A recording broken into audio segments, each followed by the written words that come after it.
We will call the special meeting of Manitou Springs. Let's see, what do we have this listed as? We have this as a joint work session with the City Planning Commission and presentations of city boards, commissions, and other agencies at the Manitou Springs special meeting.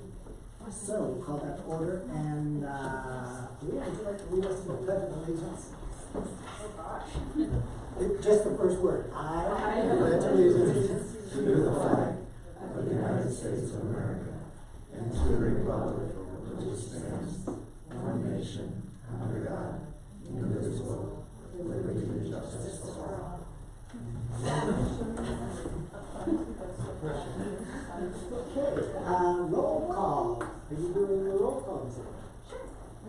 Mayor Jure. Present. Councilor Smith. Present. Councilor Elder. Here. Councilor Rourke. Here. Councilor Wolbrook. Here. Mayor Pro Tem Fortune. Present. Councilor Howe. Here. And we're entering a motion to approve the agenda. I'll make a motion to approve the agenda as written. Is there a second? Motion second, any further discussion? If not, please raise your hand affirmatively. All opposed? Motion passes unanimously.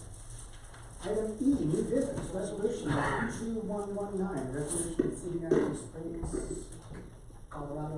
Colorado, listing Denise Howell as the finalist for the position of city administrator. So for those of you that do not know, we have the process is that we name a finalist per Colorado law. We then have 14 days to wait until we can conclude our negotiations with our finalists. We are absolutely delighted to name Denise Howell as the finalist for the city administrator position. And to do that formally, we have a resolution. So we entertain a motion concerning resolution 2119. I'd like to make a motion to approve resolution number 2219, resolution of the City of Manitou Springs, Colorado, listing Denise Howell as the finalist for the position of city administrator. Second. There's a motion and a second. Is there any further discussion? If not, please raise your hand affirmatively and negatively. Motion passes unanimously. So the process, just so council knows, we will have an executive session next Tuesday to continue our conversations and negotiations with Ms. Howell, and then presumably 2 weeks from then, to hopefully be able to approve a contract. So that's where we are on that item. All right, city administrator report. And Chief, don't go away. I'd like to, Thank you. first of all, ask Chief to come in and do a quick presentation or announcement of a couple of things that have occurred and the great staff that he has. So I'll turn it over to Chief. We're not being arrested, are we? That's a lot of blue. We'll wait till after the meeting. Thank you, Mayor. Thank you, City Council, City Administrator, for allowing me this opportunity. It is my first time as the Chief of Police to be able to write up a commendation for one of my officers for the City of Manitou. And we had an incident happen last night that I think exemplifies who we are and what our mission statement is and what the police of Manitou are all about. And it's about that taking the extra time to serve our citizens when you could have just done a report and gone about your way. So I've written up a quick commendation. I'd like to read that, and it's for Sergeant Ballard here. And this happened last night while he was on duty. It says, Sergeant Ballard, I would like to commend you for your dedication and perseverance in the service of the citizens of Manitou Springs. In the early hours of October 8th, 2019, you responded to the report of a burglary in progress. A homeless individual with a documented history of behavioral health issues had entered the residence of Mr. Gary Miller. Mr. Miller, a lifelong resident and public servant of Manitou Springs, heard a commotion in his kitchen, got up out of bed, and went to investigate. The suspect, confronted in the kitchen by Mr. Miller, fled the residence and disappeared into the darkness. You responded to the scene and conducted a search of the property and surrounding area, but were not able to locate. At 2:45 a.m., dispatch called again and stated the suspect had returned to the Miller property, broke into an outbuilding, and was once again confronted by the homeowner, and shots were fired. This individual had broken into Mr. Miller's rabbit house where his wife grows and raises prize rabbits, and had taken all 40 rabbits out of their case and had killed one. Mr. Miller, 75 years old, in the middle of the night, walks out to that outbuilding and finds this individual doing that in the darkness. As before, a search in the dark yielded no results. But not willing to leave the homeowner and his wife alone with the worry and stress of that suspect still on the loose and possibly nearby, you took the time to get a detailed description of the property and possible location to which the suspect may have fled. Searching a third time, you located the suspect hiding among the rocks just 200 feet from the residence. At gunpoint, the suspect was removed from his hiding place and taken into custody. Your actions and determination to locate and apprehend this individual reflect great credit upon yourself and the Manitou Springs Police Department. I thank you. Mr. Gary Miller came to the Manitou Springs Police Station this morning to personally tell the Chief of Police how grateful he and his wife were to you for your tenacity and unwillingness to give up that search. And I am emotional about this because that is what this is about. That is why I am here, and that's why the citizens of Manitou Springs love their police department. They don't quit and don't give up. Thank you. Thank you.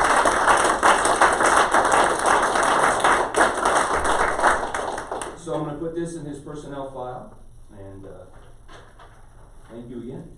Chief, thank you for bringing that to our attention. Thank you. Officer Coons also responded to the call with me, so he could get some credit as well. Absolutely. That's a good sergeant right there. You can rip that in half and put half in. Absolutely. Thank you, gentlemen. Thank you And so ladies, much. Thank excuse you me. for your service. Appreciate it so much. We'll let you get back to You're more than welcome to stay and watch. We'll be out there by. I'm out with the cops. All right. Thank you. So I appreciate just have your a time. few more things to add and we All can right. join. So I'll turn it over to Roy first. He just has a couple things. All right, there's a fire hydrant east of town, we're gonna get that lowered, and just so you know there, that's that new section, and then, I am looking into the parking situation, it's gonna take a little time to get caught up on everything, but I will get caught up and, start working on the parking for, Manitou Springs, so. And then I just have a couple of things. We have proposed community budget meetings on October 24th and October 29th from 5:30 to 7. And so we'll be in the community, in the Memorial Hall, open it up to the community where we will go through the budget process. Could you give us those dates one more time? The 24th and the 29th, 5:30 to 7. The 5:30 to 7? 5:30 to 7. So we are encouraging as many council members as can attend. That would be great. I think we are posting it as a meeting, so not a problem. So everybody is more than welcome to join us for wonderful. Thank you for saying. So you're going to have two of them. Two of them, the 24th and the 29th, before the November timeframe where you guys are starting to finalize the budgets, so that they can get a big picture of the capital projects and ask any questions that they have. The department heads should be there at both of those meetings to be able to answer questions. So yes, we continue to work on the budget, and we continue to partner with the school with a variety of activities that are taking place. So that's a good picture. Thank you. All right. Is it okay if I ask a question? Sure. My neighbour, I live on Lower Clarksley, and my neighbour said there was a meeting coming up to talk about the sewer line. Is that next Tuesday, or is that one of these other two meetings? The rate case will be presented next Tuesday, Okay. and that will be one of the things discussed at the rate case, so yes, Neil, the sewer line is in the budget for 2020. Okay, it is. good. Yep, Good, thank you. Great. All right. Anything else? that's it. Council correspondence? Yes, sir. I just want to thank Roy for looking into that hydrant. I was the one who brought it up to him, and was, you know, if we're gonna do that project. Another thing I was just wondering, when that West End project part that we're gonna accept from Loaf and Doug down, that when it's totally complete, are they gonna do a walkthrough of that? Because we had to do on our side, like manholes and everything else what they're raising, and I was looking at when we were in the area, there's a lot of valves that are up, some manholes are down, so it's almost, they need to correct those because, you know, come winter time, the ones that are up a little bit, they're gonna rip those right out of the snowplow. So Do you know where we drove that today, looking for the manholes that were Well, you raised? can hit, as you drive over, you'll Is feel there, them. is there more than one? Yeah, it's pretty much all of them down through, there's a couple of them that are okay, but if you drive through them, they're depressed, but if you get down at the bottom of Crystal Hills Boulevard Okay.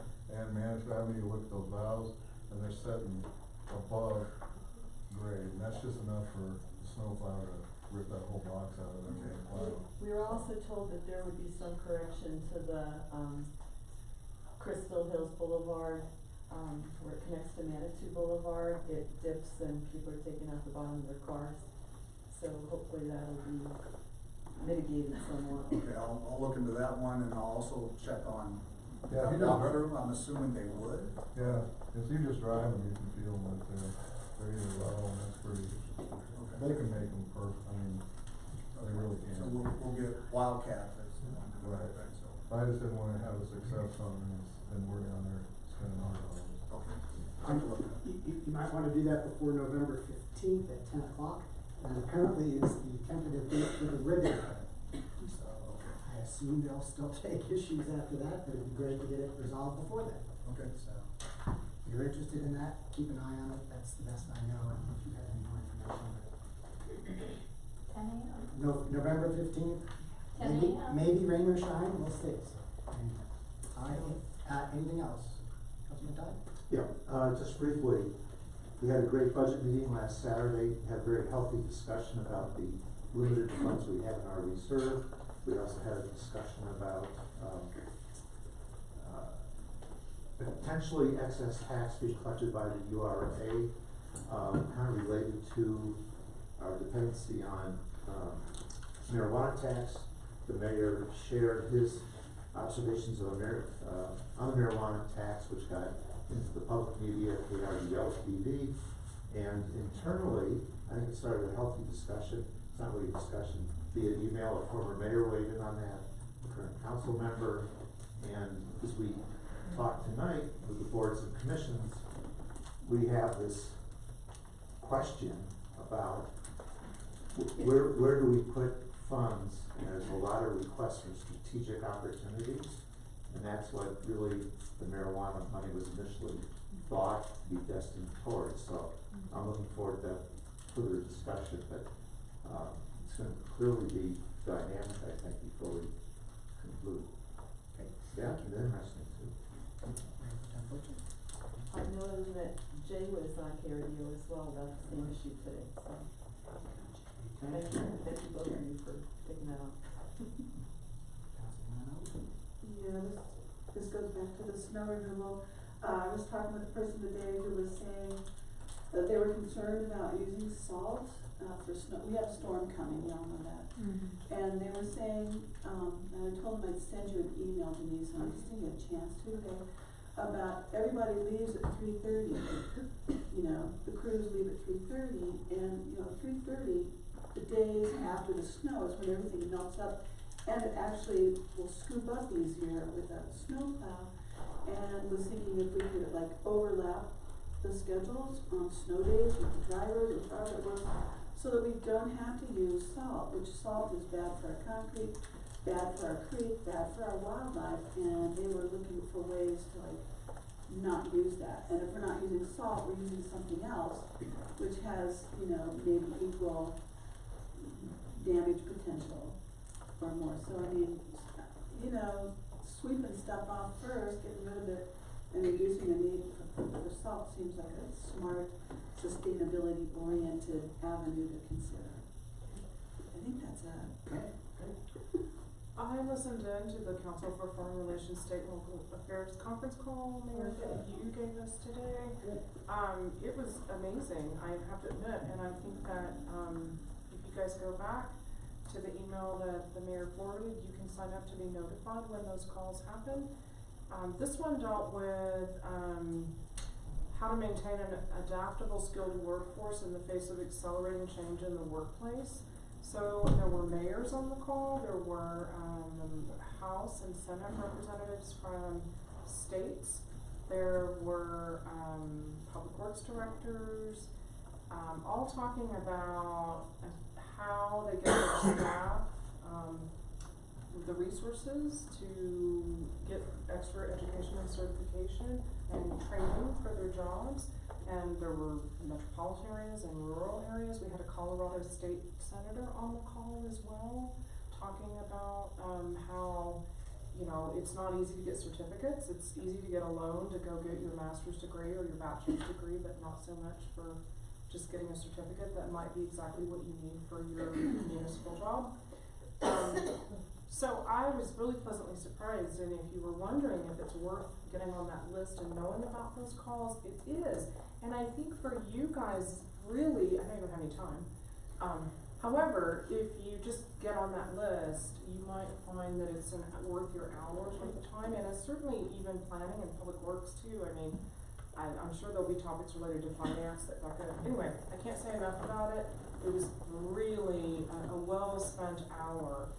And it's great to listen to all these other communities and their challenges. There's a big discussion, Natalie, about broadband and how that changes a lot for people when they have access to broadband, and it's inexpensive, and they can get training done over the internet for it. So, thank you.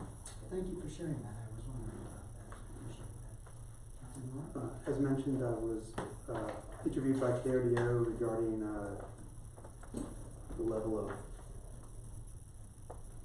marijuana money in our budget. I think it was a pretty innocuous thing. I don't know, let's see. You look good. Anything else? Just a couple quick announcements. Just a reminder that this Saturday we will have at 10 o'clock two things going on. One is the Hiawatha Gardens cleanup, and the other is we're hoping to plant 146 or so trees. I believe that both are going to go on rain or shine.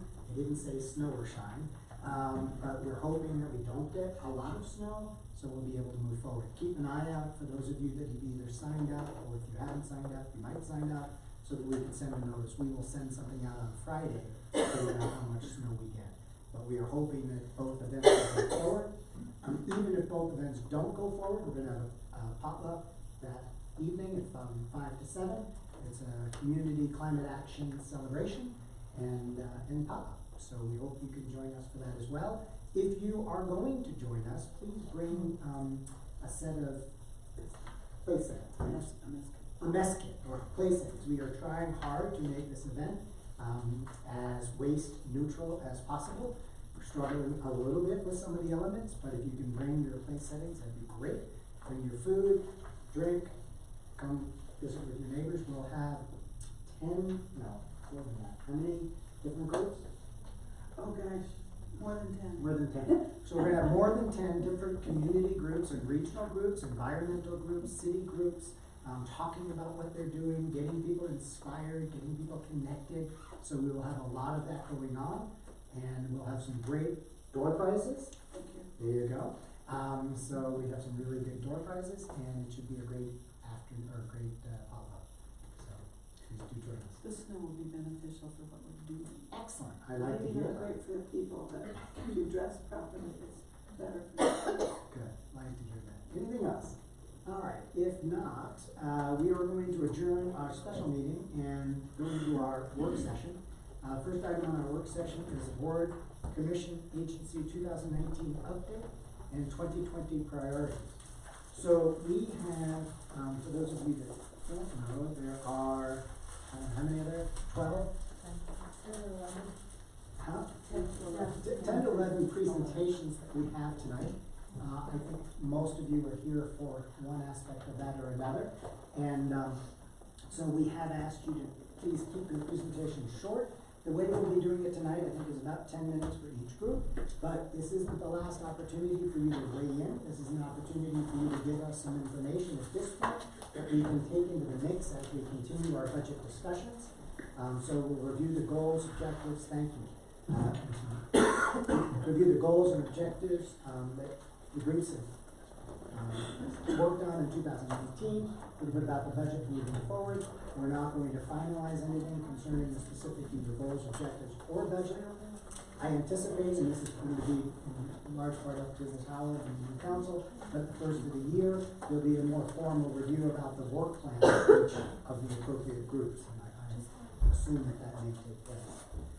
There are also, I believe, are just a couple areas where the staff and the boards may differ, but generally I want to thank the staff and the board chairs and so forth for coming together to prepare what I understand is or present generally an agreed upon budget from everybody. So where there still is some disagreement, there'll be time for conversation to hopefully come to some agreement on that. The last thing I'd say is that one of the things that council is really trying to focus on is making sure that what we set out in our plan, we can get done. That we don't want to be too ambitious and take on too many wings, either for staff or for the boards and commissions. And so we are asking all of the boards and commissions to take a hard look. And more importantly, work with staff to make sure that what's set forth, that we can actually accomplish in the year. So with that little introduction, I think the first one, Ms. Newman, you have two items here. The first is the mobility study, a brief update about that, and then the second is Hiawatha Gardens. Well, Terrific, and thank you. thank you for all of your help on both of those projects. You're welcome. And again, Laura Newman, the project lead for both Hiawatha Gardens as well as the mobility study. And thank you. I'll start with the mobility study just to give an update on everyone. You have the materials in front of you, and I think it was discussed on Saturday, but we are nearing the conclusion of the mobility study that has been funded by the three stakeholders, DeKalb, Colorado Springs, and Manitou Springs. And as you can see, the 97%, 84%, winding it down. We do have a project action team meeting tomorrow, as well as an additional, I'm not sure if I'm quickly please. No, you're great, we're trying to find it out, okay. so we can move it, so sorry. That's okay. We just make it a little bit more difficult for you. Okay, that's okay. We do have, the project action, committee meeting tomorrow. We do have another and final community stakeholder meeting on December 11th. And following that, meeting on December 11th, we will be prepared in January to do our first presentation of recommendations, to City Council. And we anticipate that's mid to late January with a follow-up at the regular session in the beginning of February. So you can see the final mobility plan that on the bottom row of the first slide, which you can't really see, can you? Let's see. Well, maybe you can run the slides. You want me to do it, then you can focus on that? Oh, each person is, it takes a lot of time to figure out how to do it. Okay, thank you, Roy. Yeah. Thanks. And do you have a new title in here, Roy? Yes. Congratulations, I didn't know that was official, so congratulations. Lori, you mentioned December 11th charts, December 19th, is that one and the same thing? No, it is, I need to check my schedule. 2018. In 2019. In, the final community meeting will be held in December of 2019, but the actual date is December 11th. Got it. Okay. Sorry about that, I should Got it. have that on there. And so, I guess most importantly is that we are proposing, it's a little further down on that slide, Roy, if you don't mind, a $250,000 placeholder in the 2020 budget to actually implement a few of the recommendations that will come out of the study. And so I'll take it down to the third slide if I might, Roy. We anticipate that we will spend the entire budget of $150,000 by the end of this year, 2019, to do the actual study itself. We may not pay for it all in 2019, but we will have extended the budget. You can see where we are to date is a little over $100,000 has been spent. What I anticipate the monies that we're asking is a placeholder to be spent on, without going into great depth of what I think the study will have comprehensively, is the potential of additional roundabouts within the community for traffic calming, as well as some upgraded communication features to be able to communicate to both residents and visitors where parking is available within the community, so to be able to do that more comprehensive. And this is complicated because of budgets and where the monies come from, but it seems very likely that we're gonna recommend additional additional transit options more frequently, as well as additional stops within the bus system. That has been come across loud and clear that what we have is working, and it's working very well. We need more of it within our community, so we anticipate that we will be making some recommendations in that regard.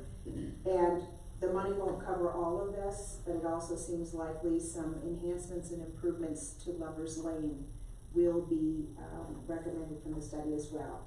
I should make mention that we have an upcoming meeting, with the Ruxton stakeholders, has that date been set, Kim? Coming up soon, within the next 2 weeks, I think. I think it's the 17th of October. Okay, which is gonna. 8:30 on the Yeah, we're working to finalize that. Thank you, Karen. So, that will coincide, so Ruxton recommendations will be rolled out at the same time, the overall mobility study, but the budget to support such will come out of different funding. And so just so you know that there will be an intersection with those, both of those projects.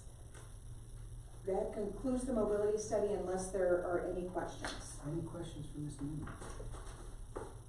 Thank you. That was like, everybody take note. I think that was about 4 or 5 minutes. Okay, So very good. just that's a good goal to shoot for. Thank you. And we're giving out Oh. chocolate Very nice. for the group that's a short. Great. Hiawatha Gardens, update, there's multiple pieces to this, but as you know, you passed a resolution to retain the historically relevant portions of the building. The, abatement is currently going on within the building and will be, the abatement specifically for asbestos is going on in the building and will be completed by December. We will end up spending that little over $66,000 that's listed on the second row there, the second light blue row there, by the end of the year. Simultaneously, the masonry work is being completed, and that has a budget of almost close to $27,000 on the creek side of the building to shore up. We're only paying for our portion, the bank is paying for the other portion. The demo plan, which Kim is spearheading, we expect back within the next several weeks, and this is just a plan. And so we're gonna spend approximately $10,000 for the plan, with not necessarily, without knowing what the plan says, we don't know what to budget for as it relates to tearing off those portions of the building in order to be able to move forward.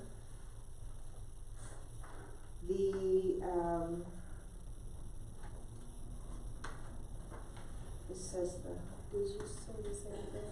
Yes, okay, so we are, is this $250,000 that's listed up here, Kim, or maybe Ken, is this in addition to the $250,000 for the mobility study?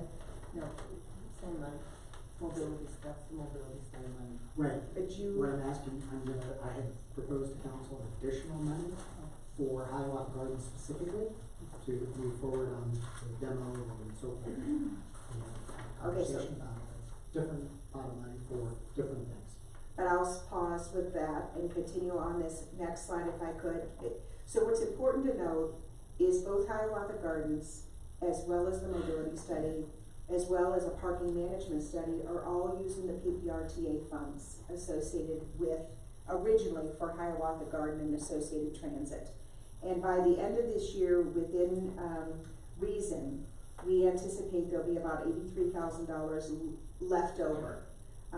Even though it's not gonna all be spent in 2019, it'll be committed, and that's what we think will be left over from that original sum of money we entered this year with a little over $250,000.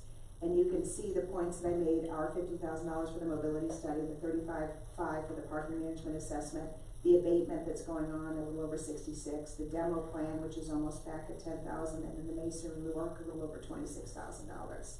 So that's a small amount of money left over in the PPRTA funds to do anything with Hiawatha Gardens as it relates to the next steps.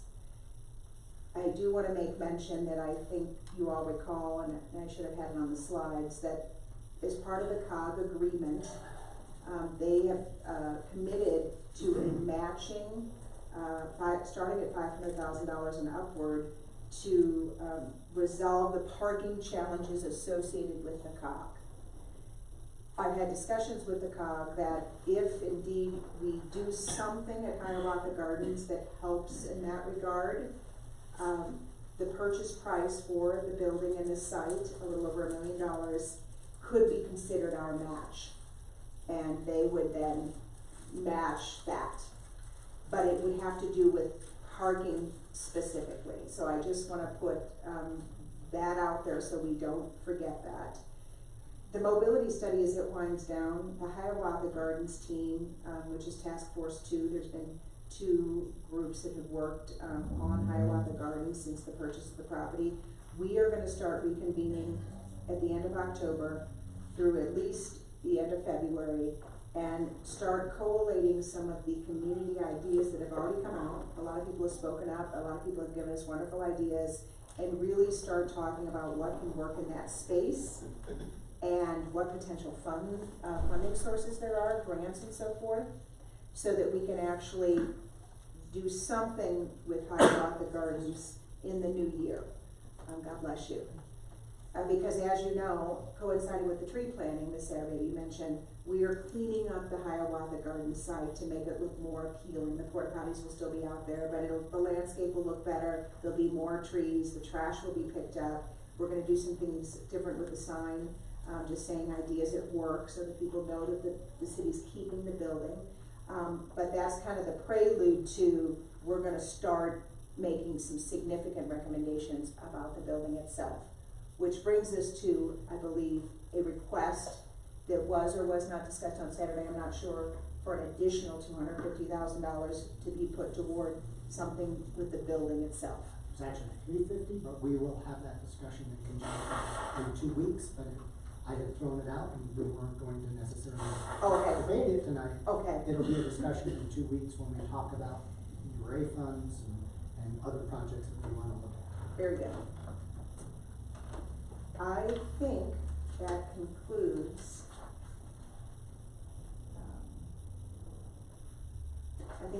the Hiawatha Gardens presentation. Okay, if I ask a question? Quick question. Quick one. Is the abatement asbestos only, or Yes. it doesn't include mold No. or paint? No. Okay, thank you. Laura, can we go back to the prior chart? The one that had 83,000 at the bottom of it. Yes. I just want to be clear what's in the proposed budget we looked at and what isn't. I followed the 83,320 is for, is stated, right? That money's earmarked for that. That's where we're at. That 83,000? The balance. That is not committed at this time. That is what we're gonna enter the new year with no projects associated with it. Now, I will tell you that the demolition of the building will cost more than that 83,000 when we get the demo plan back. But at this time, those are non-committed funds that are remaining with PBRTA. But they are earmarked for Hiawatha. Right. They're rollover, basically. Yes. Rollover funds. Okay, thank you. Okay, that was 10 minutes for 2 presentations. Should I go ahead and take my $100,000 off? No, I'm you should definitely take some chocolate, for sure. Any other questions for Ms. Mooney? Thank you so much. You're welcome. Appreciate all of your efforts, and I know there's some other folks from the Hiawatha Gardens and both the mobility study groups, so thank you for coming in there on both of those work groups. Very much appreciated. Ms. Peterson, Can I sit here? you should. Pleasure, 10 minutes, and I just have one presentation. Okay, I'll begin. Mayor, good to see you. Thank you, City Council, for allowing me the opportunity to present to you this evening. My name is Jennifer Peterson. I'm the Executive Director of the Rocky Mountain Field Institute. We're a near 40-year-old nonprofit environmental stewardship organization based in Colorado Springs. Every year we work with thousands of community volunteers and youth conservation corps crews to complete a wide variety of trail and restoration projects on public lands in southern Colorado and the Pikes Peak region. I'm here to present on one of those projects, the Bar Trail Improvement Project.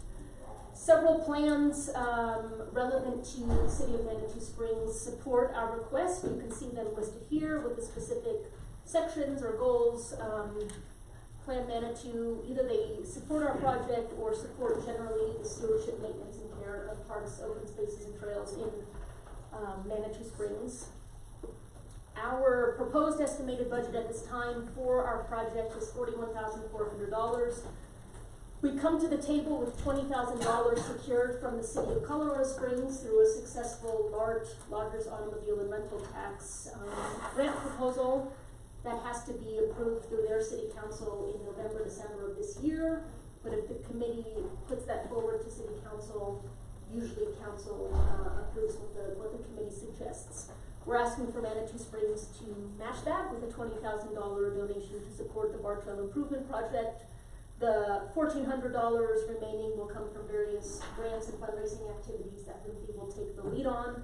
I will say that if we are successful in raising more than the $41,400 proposed, our project is easily scalable, meaning we can add more work days, add more staff, purchase more materials, do more to create greater impact on the ground, which of course will benefit City of Manitou Springs and those that travel far and wide to recreate in our world-class amenities in your backyard. Next slide, please. These are some photos just sort of representing current conditions on Bar Trail. At the moment, some of these have been addressed by Renfee staff. We have crews up there working, I'll say as we speak, but by this time they're done for the day, but we do have crews up for the next couple of weeks, working on Bar Trail to help mitigate some of the issues that, we see on Bar Trail. Bar Trail is challenging, as we know. I don't have to tell you, heavy usage. I printed statistics and promptly left them in my car. However, my memory is pretty good. So, January 1, 2018 to October 8th, today, 2019. So about, let's call that 2 years. Almost 600,000 people went by. It's called Bar Trail marker number 7. So if you go to the top of the incline, take the incline connector, connect with Bar Trail, and go down another mile, give or take. So let's call it 1.5 miles up from the trailhead in Manitou. There's a counter there. 600,000 people cross that counter in a 2-year period. July 2019, so just a few months ago, set a record. Almost 53,000 users in that month alone. 53,000. There's another counter below, let's say maybe 0.5 mile up from the trailhead in Manitou, that was stolen in about 2016. So it counted data for about 1.5 years, 2015 and half of 2016. In that time period, and this is what the data said, 205,000 users in July of 2015, which is insane. All to say, lots of people, as we know, ascend the incline, descend down Bar Trail, so those lower 2.5-3 miles of Bar Trail get hammered. Next slide, please. Jennifer, do your counters do uphill and downhill or can It's just passing, and if they're not our counters, they're City of Colorado Springs counters that anyone can see on the Eco Counter website. Thank you. Okay, so Renfee has been stewarding, the primary steward of Bar Trail since 2013. That came on the heels of a trail assessment that we were contracted to complete in 2012.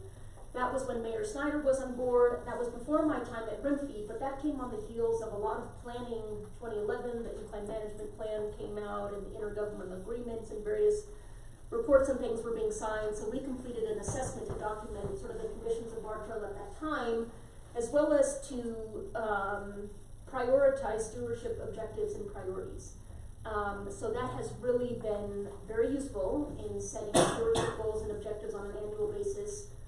While that trail assessment stands to be updated, it still certainly provides a good framework from which to base our annual work plans off of.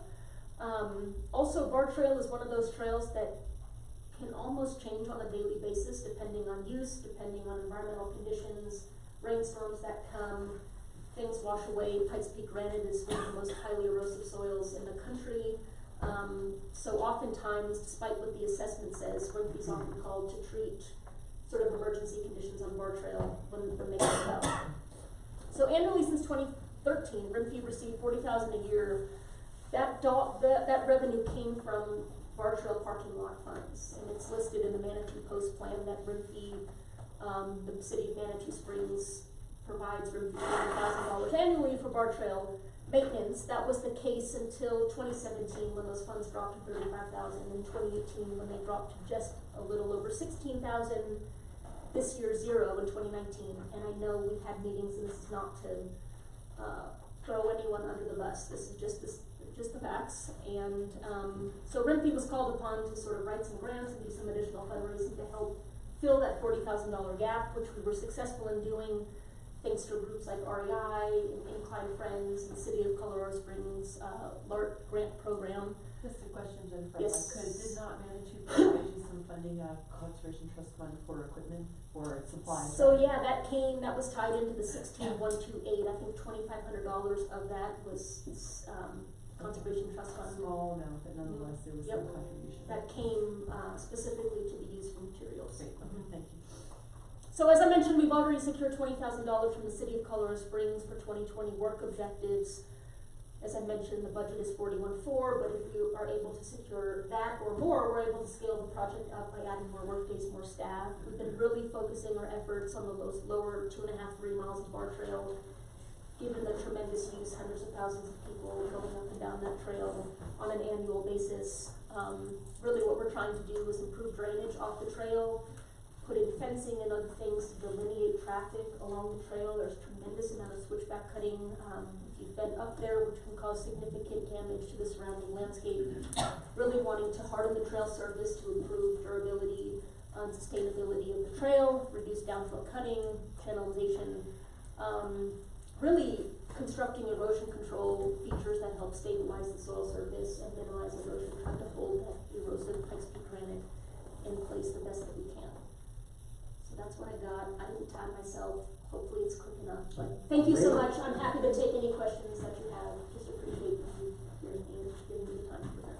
I had a couple of questions here, but, the assessment that was done, did it give a kind of a total package of, here's how much it would cost for deferred maintenance to get the trail into decent shape? You know- And then here's how much it will cost us annually based upon what we think. The assessment didn't, but in 2018, RIMFE, through a series of meetings with Manitou, the city of Colorado Springs, and probably utilities and Forest Service, we sat here at the table, and given RIMFE's significant involvement in stewardship and maintenance of our trail, we were asked to put together a sort of white paper, sort of documenting what we spent on the trail to date, what we've done, and what we think it will cost moving forward. I'm happy to provide that to all of you. It's got estimates. Really what we feel is if we could hammer it hard for three or so years, $80,000, give or take, to shore up some just problematic areas, really get ahead of it, then I think that would get that trail in really good shape, so that annual just sort of routine maintenance would be required, but not at that high of level. Roughly what kind of level? Do you have any idea of the annual, once you get it to where it's, you know, where you want it to be? Do you have any sense of that? I'd say the $30,000 to $40,000 range. Still, yeah. Wow. I mean, I feel at this point, it's kind of like a Band-Aid approach, honestly. It needs a dedicated crew, it needs a dedicated funding, and, cause that's the kind of trail, if you let it get too far gone, it's impossible to sort of come back from. So we've been trying to fundraise and people, and we kind of feel caught in the middle, like, do something really, and we've tried, we're doing the best that we can, but I think if we really prioritized it in the coming years, we can get ahead of the curve. To short, you know, it just needs work, and it's hundreds of thousands of people use that trail. Plus, this 14er hiking is, you know, exponential across the state. It deserves, it's the most iconic trail I would call in the state. Pikes Peak American Mountains. Well, I wanna thank you for your efforts. There's been a number of conversations about the Bar Trail, revenue from the Bar Trail parking lot. And some folks that think that, you know, that should all be allocated for the incline and so forth. It is restricted for things related to the incline in Ruxton Canyon, and unfortunately, it doesn't go, there's not enough money. And particularly last year and the year before, when the revenue from that parking lot dropped considerably, we just didn't have enough money to go around. Even this year, we're budgeting $200,000 and some odd from that parking lot. And we've got a bill for $315 plus for the shuttle. So we're trying to figure out how do we find enough money. So I want to thank you very much for going out and finding some money. It's not your job to do that. So it's appreciated that you did. I also want to thank Colorado Springs for stepping up to help for this, because I think that's, you know, it's a role that we can share, and appreciate you making that happen. And I should, groups like Pikes Peak Ascent Marathon, Bar Trail Mountains, Incline Friends, you know, they're doing what they can to step in and fill in the gaps, and they should be doing things. Very much appreciated. Thank you. Any other questions from the speakers? Yes, just to confirm, the 20,000 is in the budget we saw. First point. Second point, you did allude to this right at the end. We will be receiving a request from Incline Friends relative to some of their work on the trail. No, The city will not be this year. I don't think we It's have. always been Friends of the Ramsey. Peak, isn't it? No, neither. It's always been Ramsey. Yeah. Well, we've had inclined friends at one point, we provided them with material, I think, in 2016. Friends of the Peak, Friends of the Peak. yeah, that's what it is. But they're not coming back this year. Okay. Thank you. Okay, any other questions? Thank you. Great job, Grab- Mayor. grab- Thank you last night. Oh, good. Grab a piece of chocolate. I will, and I have to run to another event, so thank you so much. All right, thank you. The next one is the Manitou Springs Arts Council presentation. I thought I saw Delane. There it is. Delane, people are really moving quickly through this, so if you want some chocolate, just keep that in mind. I'll keep my sugar high going. I'm just gonna read through some of my notes. My computer didn't like that program so much, but, our objectives for last year, they were to maintain and expand Art Avenue, identify potential new sites for public art, identify gateway sculpture, and support local arts, culture, and event programs. We accomplished all of those goals. The first one, 3 new sculptures for Art Avenue were added last year. 2 sculptures were removed to cycle out old art and make pedestals available. We had 1 art piece repaired, and we purchased 5 identifying plaques. There are more sculptures that need the identifying plaques out there still, but you know that's kind of at least $100 or more expense for us, which is a big deal. Second one, identify potential new sites for public art. We've identified 5 potential sites in the URA zone, and we're working with them. See gateway sculpture. Delane, are all of the pedestals, and I think I know the answer to this question, but there are a couple of pedestals in Manitou that are not filled yet. There are some pad sites, so they're not pedestals. Well, I saw a pedestal that high over by the Okay. Wheeler Park the other day. I wondered if that was meant to be. That's not meant to be. Some of those that you see that are about Yeah. yay big and maybe this Something, tall, yeah. they were from the Hebe thing Oh. that people never removed, Never mind. which is a whole different issue. So the pedestals that you're working with are generally filled at this point? Yeah. Okay. There are some pad sites in the 7th Spring area that we're trying to fill. Got it. Thank you. And so we did fill one of those this past year. The Manitou, it's a gateway sculpture. We identified the sculpture for the plaza project. Manitou supporting local arts and cultural events. We've supported Manitou Music Foundation, Women's Festival, Little London Winds, Poetry Heals, all those with stipends. So the cost for that, for the 3 new sculptures, that was $1,600 in stipends to the new sculptures, $108 for support for plaques. Another $1,600 were awarded to the local arts, culture, and event programs as stipends. $303,000 was our city council ask last year. We got I think half of that, and the actual total cost for all of that was $3,308. Our sources of funding was $1,250 from the city, 230 donations. We had a reimbursement to the Arts Council, which was $1,840, which made a total of $3,320. So next year we hope to do 5 things. Maintain and expand Art Avenue, identify, again, potential new sites for public art in both the east and west sides, define and identify art for Gateway Legacy Project, support local arts and culture again, and of course expand awareness of and include expanding membership and donations to the Manitou Springs Arts Council. So you can see the information up there, but our proposed budget is $2,000 for stipends for Art Avenue, $2,000 for stipends for local arts, culture, and events, and $1,000 for miscellaneous costs. Our proposed source of funding is the $2,500 City Council ask. we propose to get $1,000 from fundraising events, and we propose to get $1,500 from membership dues. That makes the total request from the City Council, $2,500 to the Atlantic Springs Arts Council and $1,000 to the Art Tree Reserve Fund. So we're trying to build up the Art Tree Reserve Fund, so when that time comes to do something with those heritage trees, that we can jump in with the budget. So,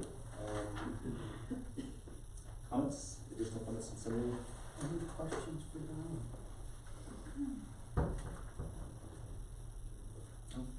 That was 5 minutes, you get 2 pieces of chocolate. I just want to emphasize, there's one thing in that first paragraph there, that the Atlantic Springs Arts Council, the city's demonstration of financial support for the arts and the community programs, that was instrumental in securing, one of the instrumental things in securing Creative District designation.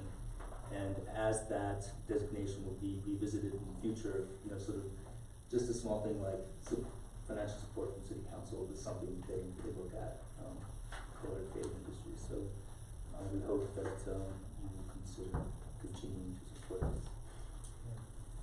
I'll mention they've requested 3,500, staff is recommending 3,200, that was in the proposal. Part of it was, if you go back, it's the URA and the sculpture, we felt that could fall under the URA budget.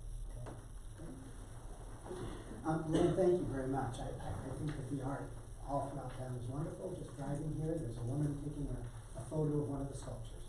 So I think it's appreciated certainly by those who live here and those that come to visit. Thanks. Yeah, I get sort of random comments too. It's kind of like always surprises me in a good way. I'm like, wow, some people actually love the art. more art would be better. So thank you.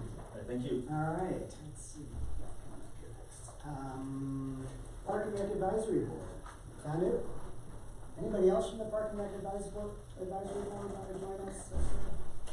If you are with the group, feel free to come on up. So don't just sit in the back. Hi. It's just me. It's just you, okay. First budget here is the Conservation Trust funds, and I just to remind everybody, these are our lotto monies that we get a steady revenue, yearly revenue each year of roughly $50,000, and the funds that we don't use the prior year get rolled over into the next year. So the first item there is the master plan. So for 2020, we want to turn our focus to Higginbotham Flats area and start the process to do a master plan for that area.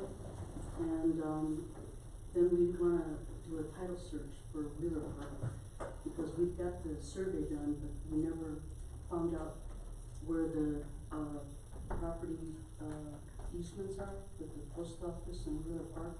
So we want to know exactly the boundaries of Wheeler Park, so then we can start moving forward with doing something with that area.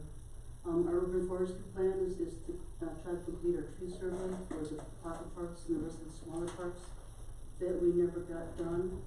Purchase more mature trees, different from the tree program that's going on, and basically just to try to have money for tree maintenance and help with a little bit of some maintenance and removal if need be. The local grant match is for Soda Springs. It was total 40,000, and we split up 20,000 for 2019 and 20,000 for 2020. Pocket Parks is.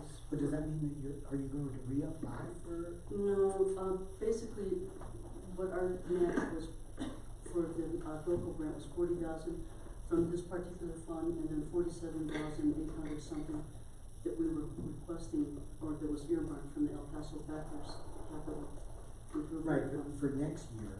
It was for $350K that was awarded in April. So we haven't, to my knowledge, I don't believe we've spent any of that money. Okay. Because right now we're still in the process of the RFP process for construction drawings. Thank you.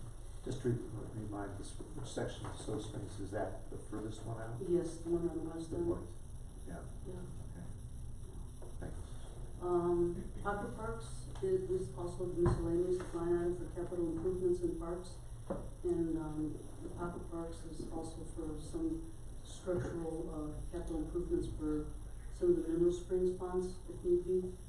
And just doing basic upkeep to the capital structures in the pocket parks. Bench table, picnic tables, et cetera. We wanna add maybe another, bench to one of the pocket parks in the streetscapes. And those have to match the existing ones, so those are a little more expensive, so we're requesting a little bit more money. And we're thinking that maybe we could also, put a picnic table up on the flats for now, which wouldn't impact the master plan, and would provide, the start of low maintenance sometimes, of just enjoying having a place to go.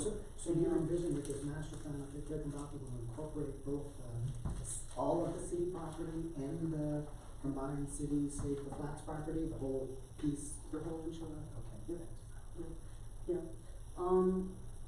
So the Soda Springs Reserve is just sort of extra contingency money should we need it for the grant or construction, whatever costs and stuff. The memorial bench and tree maintenance is, $3,000 as per ordinance, for maintenance or tree replacement. And to Art and Parks, is for any kind of, art repairs or, upgrading the property that the art is located on. Like, for instance, we're working on Peeps Park right now, and we're trying to get some artificial turf around the Peeps and clean it up a little bit, so that, and then we also repaired the Peeps, so that money went for that. The parks is for general overall playground equipment, and sort of covers, it's the broad umbrella that will cover all the parks for any kind of maintenance needs or, structural, repairs or, signage, things like that. That isn't on all these other specific line items. And then we carried over from last year, some, monies for the room fee for the materials. They have to provide receipts showing that they spent X amount of dollars, because that's all that we're required to, give to them as actual materials. They have to be documented with receipts. Recreation, we're sharing some of that with the pool if they need some, but also for our, we still want to do some kind of senior fitness equipment, but we're still trying to figure out how to do the maintenance end of it with, lack of staff. Anything, our parks that need some kind of ADA, more recreation equipment, and, bike racks, so we're pretty caught up on bike racks. Our newest thing that we're, focusing on this year is getting some, frisbee golf baskets installed in a few of the parks, and just to see how that goes. So that's the Conservation Trust funds. The next one is the general fund, fees of lieu of land, which is the, for ordinance, which is a, dedicated funding stream. And, out of that, general fund, we've earmarked $2,000 for mini grants and $500 for training and strategic planning workshops. Park improvements that, Conservation Trust funds do not cover. And I believe that's all. Right? Oh, the bike racks is for locations that aren't located in parks. And so we've pretty much covered all of those areas too, so we added for one more just in case. The El Paso, El Paso Becker's Land Fund. Historically, we've had $20,000 in there for park maintenance.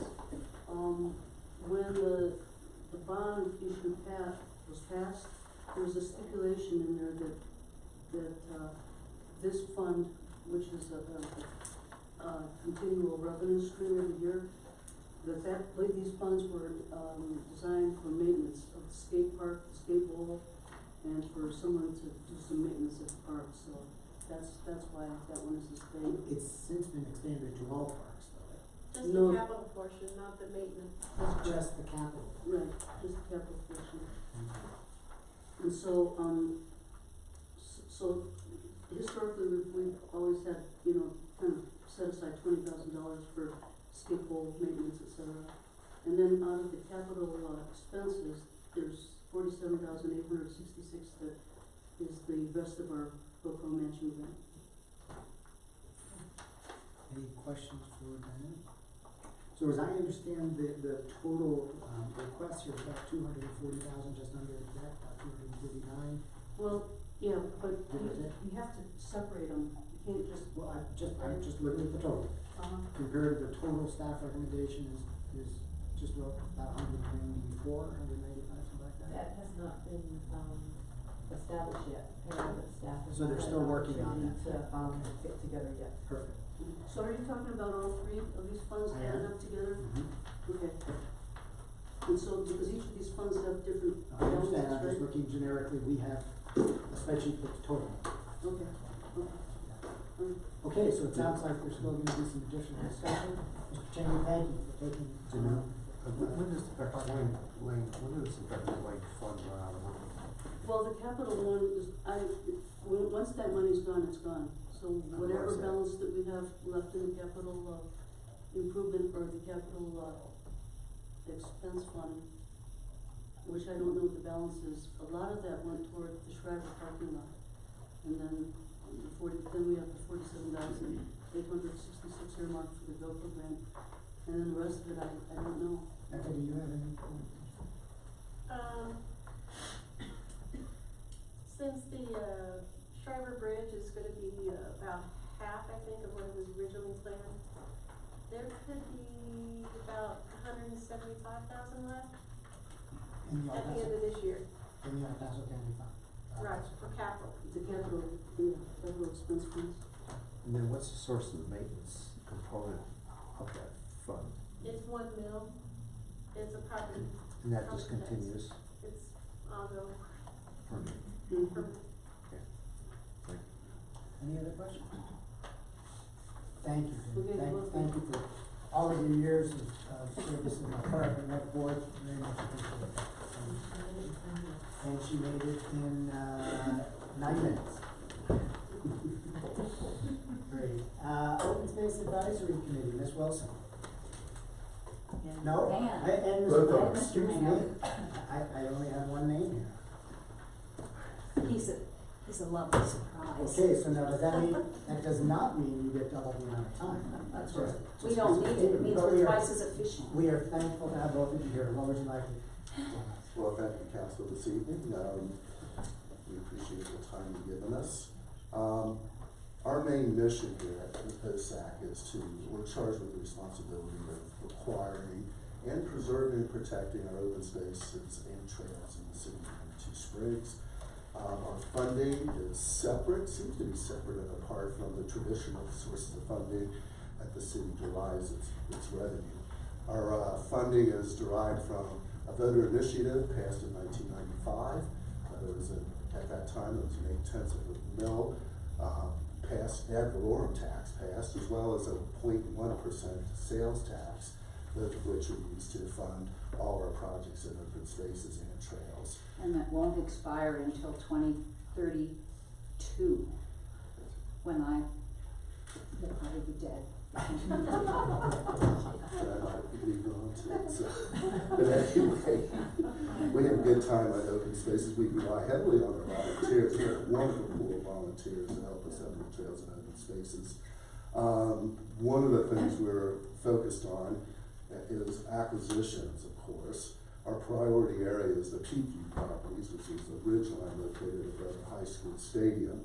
After one failed attempt, we've managed to get our foot in the door through delinquent tax acquisitions, as well as an offer to donate a conservation easement. You see a reference here as to Captain Debbie McGrew. She has offered to grant us a term easement for open spaces extending over a period of 5 years. We also have delinquent tax parcels listed there, Oklahoma Road as well as Peakview Boulevard. We're thinking that's going to get our foot in the door. We're hoping that other opportunities will come up in the meantime. We're seriously looking at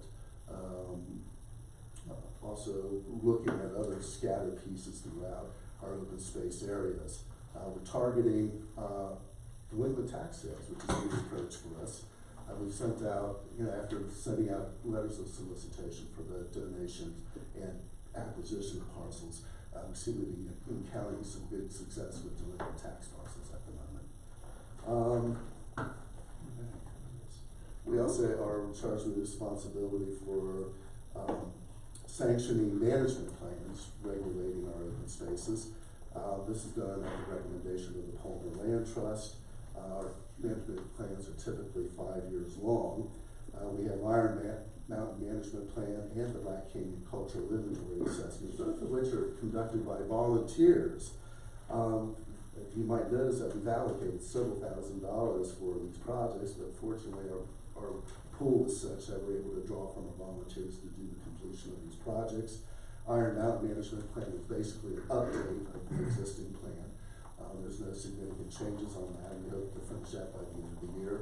Black Canyon Cultural Assessment, we're very fortunate to have on board on our crew 4 separate. Say are in progress.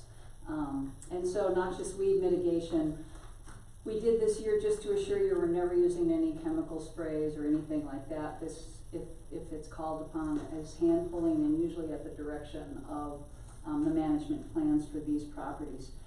We've made a lot of progress on signage. Signage was number 2 in the post plan in terms of things people wanted done with trails. And we now have design completed, content completed, and we're exploring manufacturers and how this is all gonna come together. So we have planned 6 trailhead signs.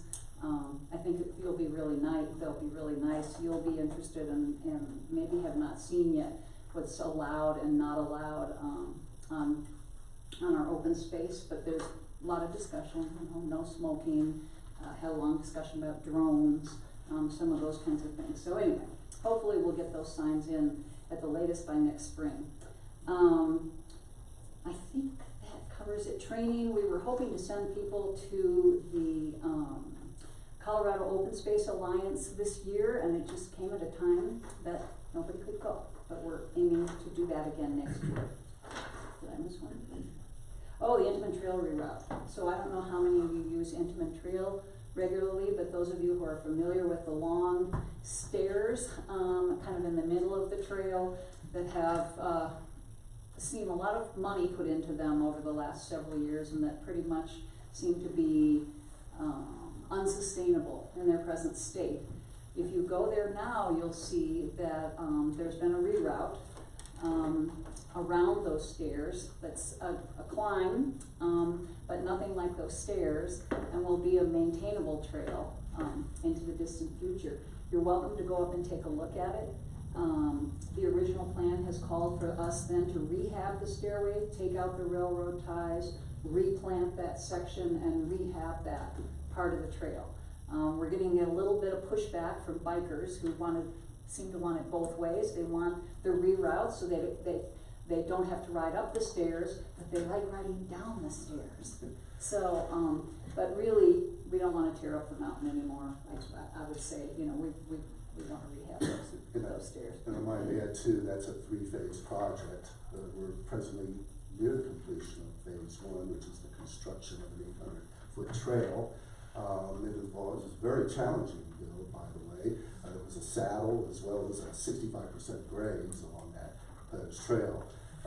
Phases 2 and 3 involve the closure of the steps and the eventual closing of that lower trail. So 3 minutes to cover 20. Okay, so plans for next year. Just as I said last year, we will have a significant carryover, and that is because we're building funds for land acquisition. Most land doesn't cost $5,000 or $10,000. It's considerably more than that. And we're an active part of the Creek Walk Trail, and we know that there's significant funding that's going to be needed for everything from land to easement acquisition along the Creek Walk Trail. So we're building funds, saving funds, and that's why you'll see the $100,000 under land acquisition. We've budgeted for noxious weed mitigation once again, for board training, for continuing trail maintenance, some of those kinds of things. Those of you who are familiar with the Intamin, once again, know that the far west end of the trail has undergone some very significant erosion and has some significant erosion issues that are not really supportable by hand crews. I mean, we may have to get some mechanical work done in there to stop some of that erosion. acquisition taxes and surveying, those kinds of things. The matching grant, once again, is planning ahead for things like the Creek Walk Trail. If we were to get GoCo funding or Colorado the Beautiful funding for that, we know, that we have to come up with a significant cash match, and we need to save for that. The administrative support for our budget has gone up this year. We're really grateful for Erin taking notes on our meetings, and, yeah, we're grateful for the administrative support we get. Through the savings that we get through our volunteer efforts, we're hoping to reinvest that money in capital acquisitions, which should be a pretty significant sum of money by the end of the year. Any questions? Yeah. I don't know if I should say this, and I haven't really made the meetings for the last couple of months. But what I'd like to see next time, I know 2020's already done, is I think it's time that the open space put in money for sustaining, not the trails, but the land. There's a noxious weed problem, that noxious weeds usually come in with damage, and if you don't plant something else, you're just gonna be dealing with noxious weeds. So where are the new trees, where's the new shrubbery, where's habitat? I just thought I'd say that. Seeding, native All that seeding, stuff. all that. Yeah, I love you guys. I just don't see that in here anywhere, and I think it could be easily supported. Right, I think it's under trail maintenance, for example, if we reclaim those stairs, obviously we'll be I reseeding and planting I trees and those understand kinds of that. It things. just yeah. seems trail heavy and not, I mean, trails have a huge impact on our natural world. Yeah. And I think I'd like to see it balanced, maybe that's what I'm saying. Mhm. And it's just, I won't even be here. You won't have to hear this from me ever again. But, I'm just kind of trying to put that in your head. No, I think we appreciate that, and one of the things, because our budget is somewhat flexible in that regard. Okay, speaking of budget, the question I have, what is the total amount that comes in through the sales tax and so forth and so on? Is that the $199,000 number, Becca, Yep. That sounds about so right. it's about 200. So almost 100%, if not 100%, of the request, we get about 215,000 Right. is going to come from that fund. Sales tax and the mill levy. Yes, from the dedicated. Correct. Now, we don't get any money from the city. From the general fund. Zero, from the general fund. Now, it's all from the city, but. Well, it's all from the voters who. That's what I mean. It's all tax money. Right, Yeah. right. Okay. that was- Designated tax money. That's right. Okay, any other questions? Thank you very much. Thank you for your help. You get no chocolate. Did we go Did over? we go over? But great job, really. You did it, and I'm not so mean, so I give you a piece of chocolate. Help yourselves. Historic preservation. Come on up. Anybody else here from historic preservation? I'm from Solo tonight. You're solo. Thank you. Okay. Lizette Casey, Chair of Historic Preservation. Welcome. Thanks. Yeah, thank you for hearing us and supporting us. And so you have up on the screen the 2019 objectives and programs that we had with the incentive funds and the mini grant program from last year, of which no mini grants were awarded because there were no applications for that process.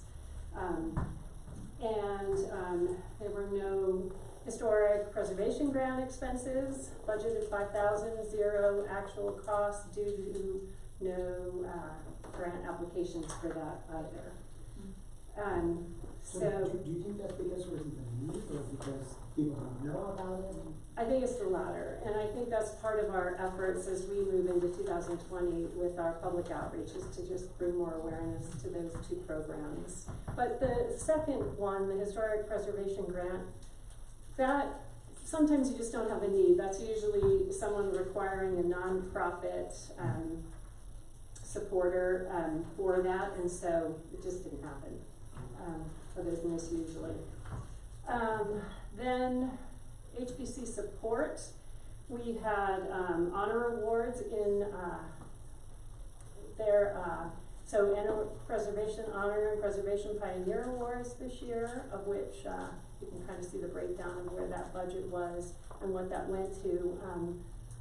They were held in 2019. There were no, due to budget restrictions in 2018, we combined 2018 with 2019, so they were covered for those years. And then in terms of public outreach, the main priority there was really focusing on the new city website and the HPC page, again, trying to generate awareness of HPC, the guidelines, the awards and grants that were possible there, and that's just a continual, more information, more resources are just gonna be continued to be added to that page.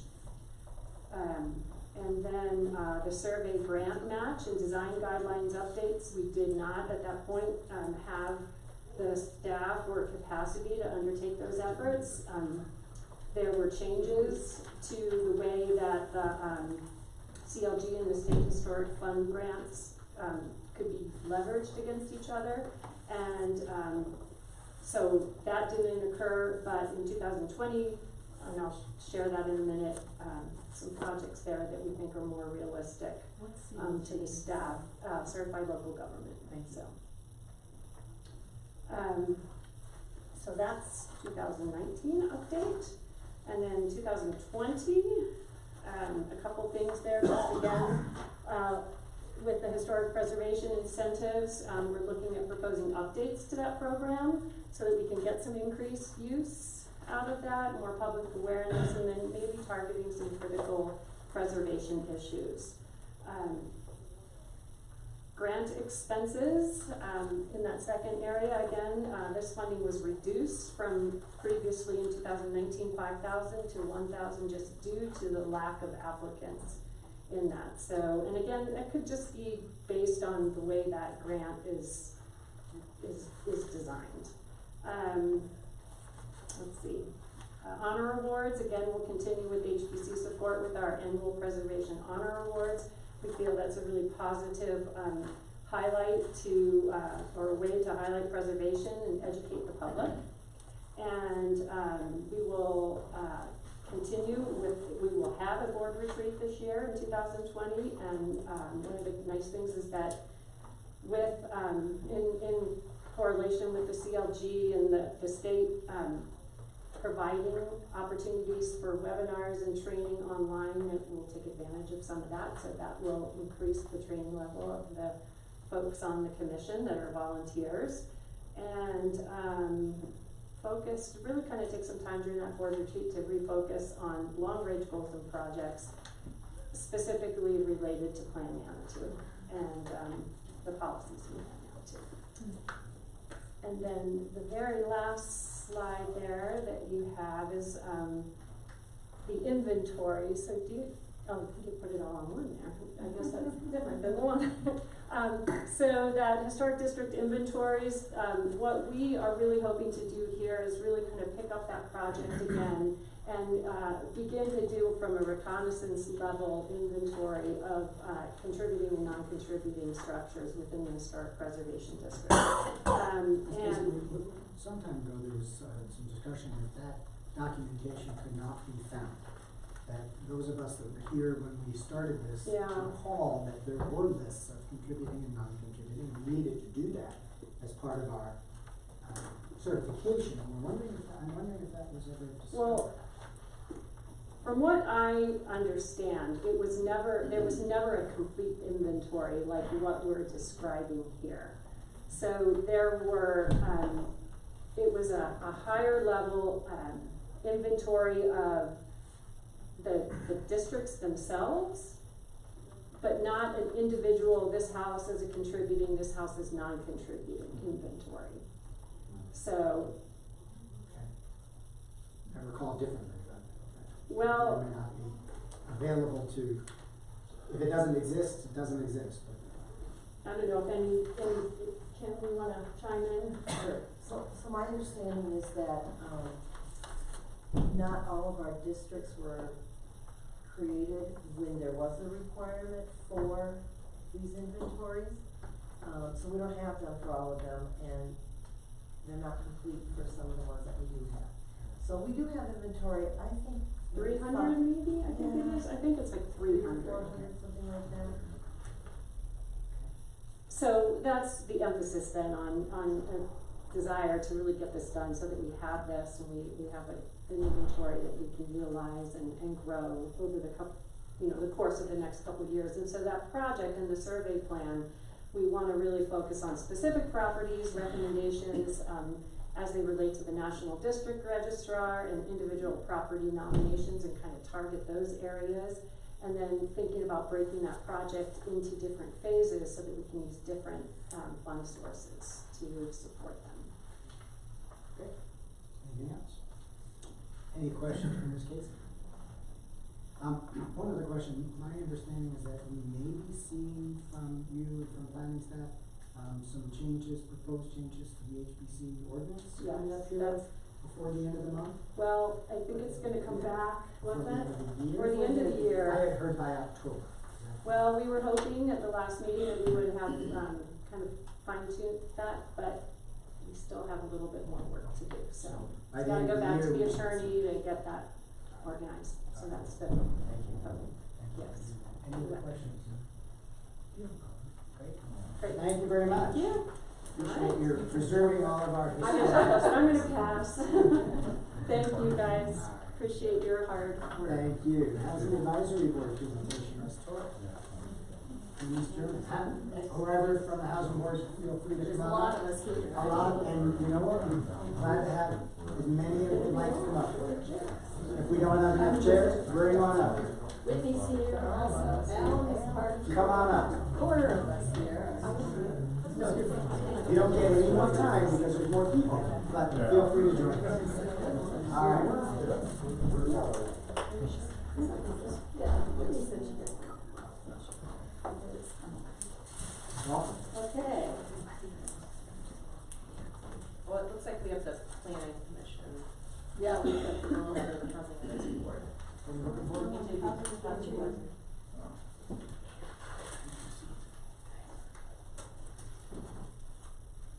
You did not want to talk about the planning commission?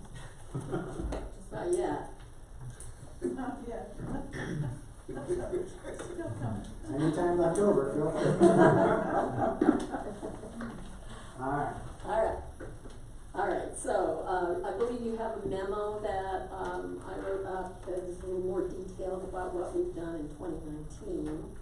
I don't know if that- We have good memories about the strategic plan. Exactly, so I think we can move beyond the strategic plan and engage in a lot of questions and answers on that. Brothers Redevelopment Energy Efficiency Project, we're interested in the weatherization program. I also spoke with you about this, the nonprofit Brothers Redevelopment.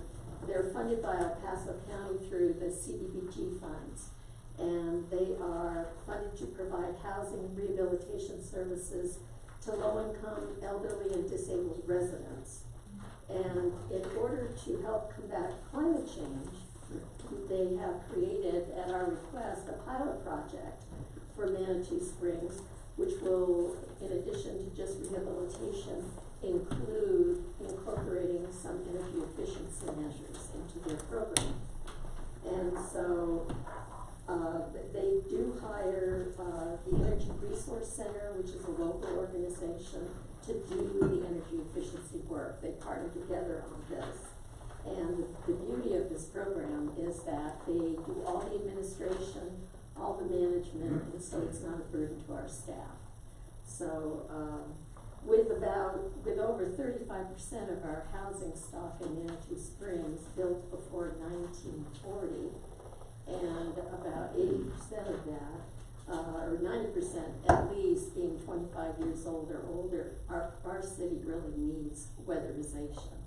So although essentially in 2019, the Brothers Group is awarded just $15,000 for our pilot from CDBG funds, you'll see on the next slide that I'll be asking for some more money to augment that. City-owned property assessments. This, after examining all of the city-owned property in Manitou, they have, over the last few years, identified several properties that were capable of supporting some small housing development. And since then, we've been looking at the parcels to decide if they will support, if the undergrounding, and a lot of them are utilities easements, and if they, in fact, they can support housing.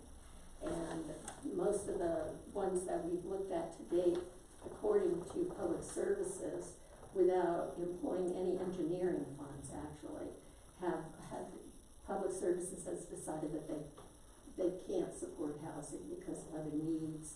And so we did not spend any of the $10,000 last in 2019 on that. Now Cheyenne Village, I think you're all aware that we've had quite a dialogue with the neighborhood and the community about Cheyenne Village. And, I look at this as housing in neighborhoods, which is really what the board falls under in Plan Manitou. It's housing and neighborhoods. And they talk about facilitating a framework so neighborhoods can work collaboratively with the city to address issues and opportunities facing neighborhoods. And that's what we have done with the Cheyenne Village. There has been no expenditure of money. We did discuss perhaps augmenting a land trust contribution, but really there has been no final discussion on that. So we'll probably try to help facilitate a good outcome if we can, but I don't know where it stands right now if the land trust is going to go forward. Usually they do receive money from an organization or a municipality to help with that, with the purchase and development that they're going to do.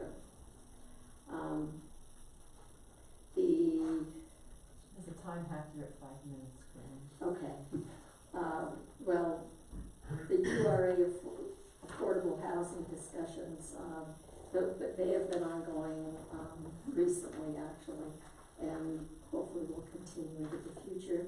The ADU ordinance, we worked a lot on that in 2019, and in 2020, under ADU, our planning director has requested $50,000 from the mid-year budget, as you're probably well aware, to hire a company to really deal with the technical issues that ADUs have proven to represent. By watching what's occurred in Colorado Springs, the discussions have gone on, and it takes a lot. It is a highly technical thing to understand. It can be developed in a lot of different ways in different neighborhoods, and so I think Kim was really smart to hire.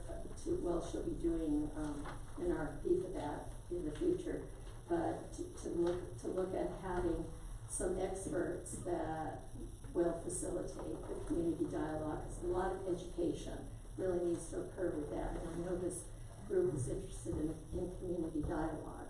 So she also told me recently that it's being blended, the cost of vetting this ordinance is being blended into an overall examination of other codes in the city, and that there may be a grant available for half of that cost. So it may not end up being as expensive as it looks like. And marketing for HAB programs, basically in exchange for the weatherization program, that we're asking $10,000 from the city with, to augment it. The Brothers has asked us to be basically to advertise it, to promote the program and let the citizens know it's available. And so that's one aspect that we want to do in the marketing program. We've also, we're very interested in producing a housing summit for the city, because housing is complicated, and we want to have an opportunity to educate our citizens who are interested in more detail. And then Plan Manitou has asked us to produce a home improvement guide of resources available in the region for all homeowners and renters for that matter. And then engineering for board training opportunities. We really have not taken advantage of that, and except for one small expense in 2019, and we want to, if possible, have $1,000 available in 2020, for a good training opportunity if it arises. Ms. Howell, I don't know if Grady, you know this, the number 2,000 and then parentheses 3,000, what is the 3,000? I think that's what we did ask for last year, isn't that That right? was what was originally asked for by the board in the original discussion about the budget and where the board came to when, the discussion of cutting back was. So the 3,000 was the original, the agreement was The original 3,000. request, and we cut it back. After talking with Denise says, don't go crazy here, so, so we cut back some of our requests, so you can always give us more money if you want to, we'll accept it, yes. And there are still a couple of properties that we are exploring that are owned by the city, and we would like to have $5,000 if there is a need for engineering. We have not had public services review those properties yet. We'll have to get on their worksheet in order to do that. And then finally, housing fund or affordable mandate. During the discussion with the URA regarding funds that they have and the request of our citizens for the URA to incorporate affordable housing, we could take some of that money to create a housing fund, which would be used to preserve and create housing, across a wide income spectrum. Partner with developers to look for creation of affordable housing, and loan programs for preserving and acquisition and rehabilitation. So it would be nice if we could have some money. And also we could go for more loans. We're going to be meeting with our DOLA housing representative, the district that we're in.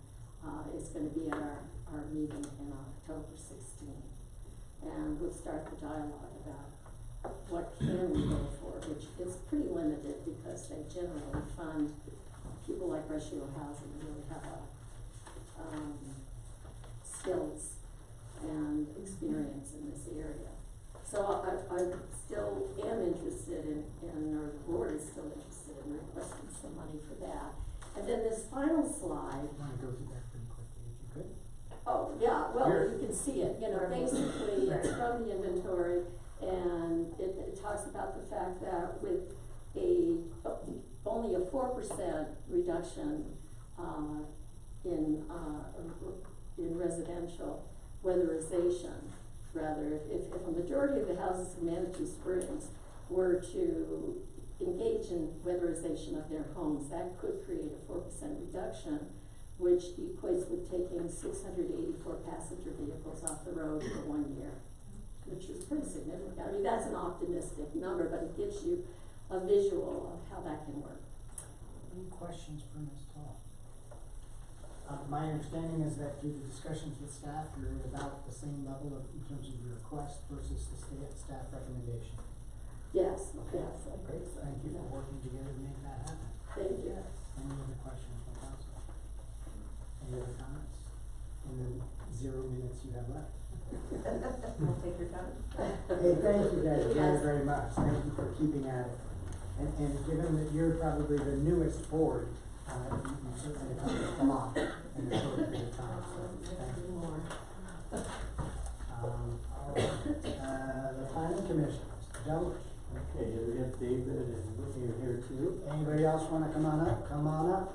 Okay, so as far as accomplishments for this year, the first 3 items you're all well aware of, since it's been a 3-part process. Planning came up with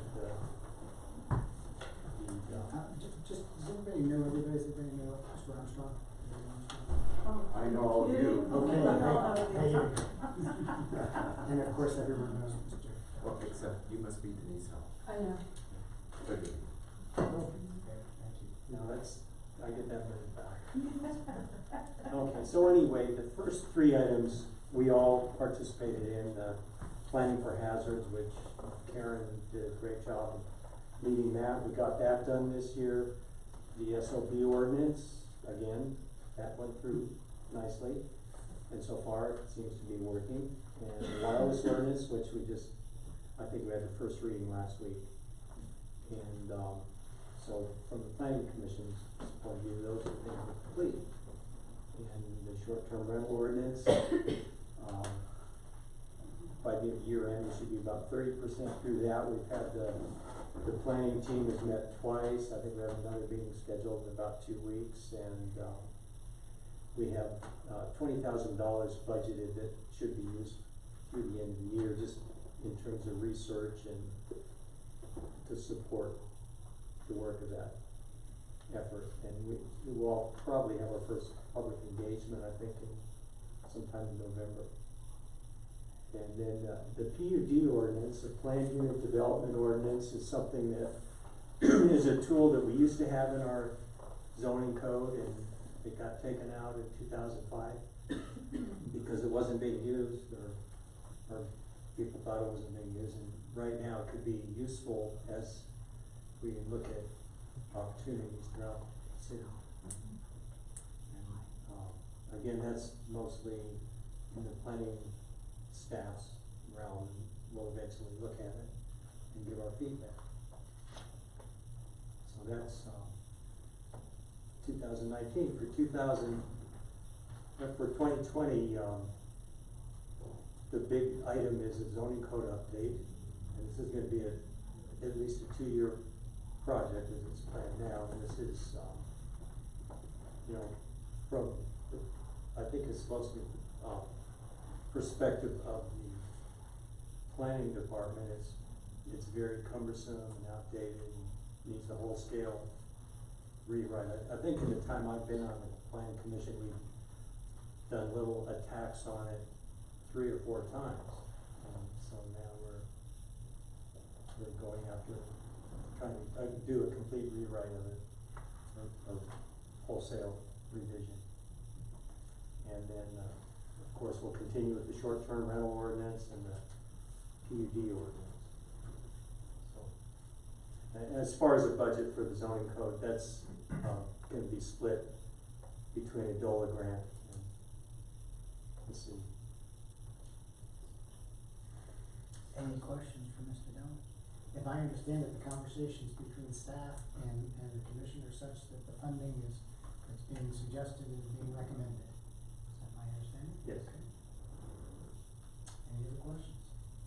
At one time, have we not talked about some outside support on the short-term rental? Looking at Kim more than you, Al. I'm just trying to recall that. Yes, so, mid-year, up to $20,000 was authorized. Really more for, in case we need some assistance with some technical, research, something like that. Because we won't be very far along, maybe 30% by the end of the year, we don't anticipate spending all of that money. However, we did ask for additional funding in 2015, which is not reflected here, but it is still in the budget for 2015. 2020. I was thinking $15,000. You've got some rollover funds. You can't roll it over, but we won't be spending it this year, so we're asking for it again next year. Okay, and you do have it in there then? It is in there. It's on the chart. Okay. Yes, in the I planning thought it part. wasn't in there, but it is in there. Okay, thank you. Any other questions? Excellent, thank you. Very Have good. yourself some chocolate. I actually had 5. I think Well under 10. Thank you very much. Well under 10, yeah. Thank you. All right, now an easy one, Transportation and Parking Board. Nothing much going on there, Mr. Kerner? No, nothing. It's really Come on up. quiet. I'm kidding. Good evening. as everyone knows, Mr. Turner. Let me just refer you to a handout that, I think you all got, looks like this. In front of us. It's a slight revision to what's on the screen. Alright. So I'm gonna So follow. they've updated the screen as well, Bill. You updated the screen? Did, Oh, thank you. you're welcome. And so presumably all the information that we have is updated as well. Great. Well, let me start with 2019. It's been, you know, we were successful in certain areas and totally unsuccessful in other areas. And let me start with the first item. We talk about retuning the balance between user friendliness and income. And what that really is referring to is that we don't want to drive tourists away by giving everybody parking tickets. What we want to do is try to inform people as to what the rules are and get them to sort of buy into that. And so we have, in essence, given away some dollars in doing that to keep this balance between what our tourists and what our residents can live with and feel is acceptable and what isn't. And we still are getting complaints, but it's way down from what it was before. So we feel that we've reached some level of balance. Now, in certain lots, we've had problems with competition. Bar Trail lot is a perfect example. We had it at $5 and we're getting a lot of attention. We raised it to, I think, Consul, we went at, what, $20 or $15 or something. And nobody was parking there. So our revenue was way down. So that's what I mean about balance between user acceptance and revenue. And in the case of the bar lot, that's rather important to not only shuttle program, but, and I was also funding for the improvements to, possible improvements to Ruxton and also to the Bar Trail. So that's what that's all about. So that's a good thing. We provided council recommendations on the SD contract. You have those. In the case of the blending the Metro Board and the Transportation Parking Board, there was no agreement from Metro whatsoever. So they just said, we're not doing this. And so those discussions died. Congestion mitigation, it's an ongoing thing, and that's a very broad topic. It involves a lot of things.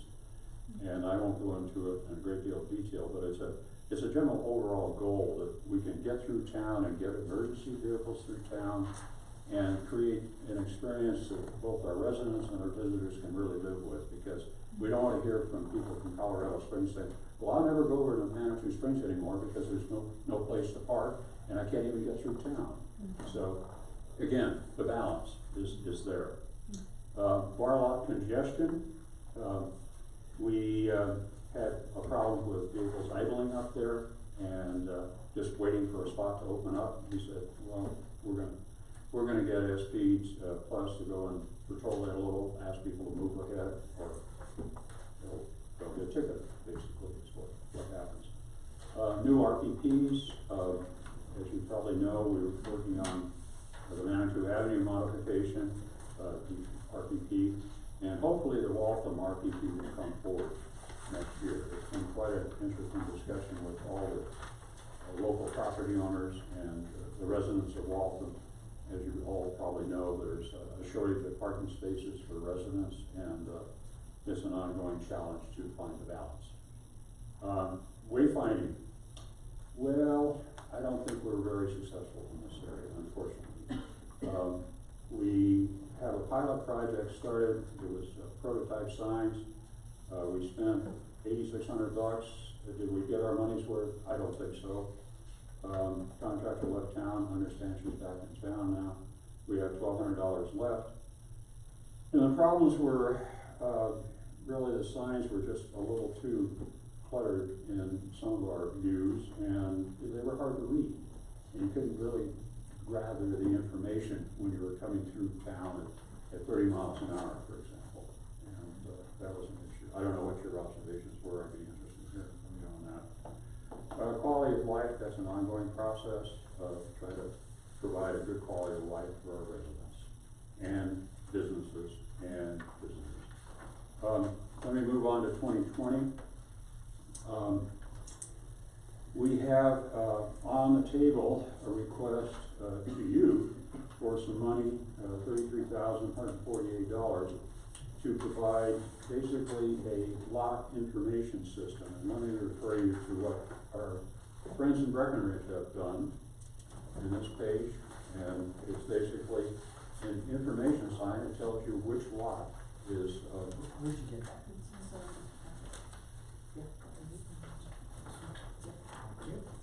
And the sign in Breckenridge looks like this. It's right on Highway 50, which is a 50-mile-an-hour street. We have the advantage of having a 30-mile-an-hour street, so the signs can be smaller, and hopefully we can provide information on each one of our lots, including the metro lots. We still have to get their buy-in on that, but that's where we're at right now. And it's very similar to the lot spot system that you saw a couple of years ago. And that's, So I think that was. Is that what they're using? They're using a camera system as opposed to? We're proposing using a camera system, and you count the ins and outs of the parking lot. You start from a baseline of 0, and get all the people coming in, get all the people coming out, and fit into a computer, and it provides this type of information. This is a time accurate 6 minutes. I'm at 6 minutes? Oh boy, I'm gonna run out of time. Okay, let's move on to the next issues. Get organized myself. And I'm sorry, maybe I missed how much is that system that you're talking about? About 33,000. How much? 33,000. Total? Total. It's Two signs. 40,000 in the budget. 40,000 in the budget. If we can get, that gives you 2 signs. Oh, in here, I got it. Yeah. We can give you a more detailed presentation at a work session if you'd like to. We have a input from SP on this whole thing. We're attempting to reduce traffic congestion with this, obviously, using this technology. Research to increase parking availability. What that means is we have been doing some work contacting, and SP's primarily been doing this, contacting local people that have obviously vacant spaces that might be used for event parking and so forth, to try to address that issue more clearly. Will this system deal with the Bar Trail lot and Yes. the Iron Springs Chateau lot? Not the Iron Springs at this point. We have to get their buy-in. They've been approached.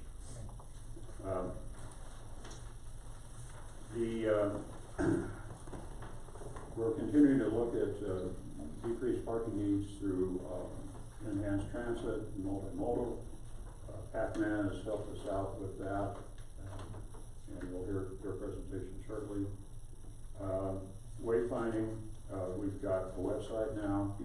We have a mobile app. It's not the best, and we're refining it on a regular basis. And of course, the signage. We're continuing work on the downtown residential parking solutions, including on-street permitting, RPPs, and so forth. So I'd like to move now to what are our challenges? Outstanding issues. That's this page here. We've got a plan for the future. Incline seems to be working fairly well with the shuttle. There's problems with the size of the vehicles and frequency, and when Ruxton gets clogged or when they get stuck, the schedule goes to heck. But what happens when the cog gets back online? They're doubling their capacity, supposedly, and that's going to create some real problems for us on Ruxton quality of life and visitor experience.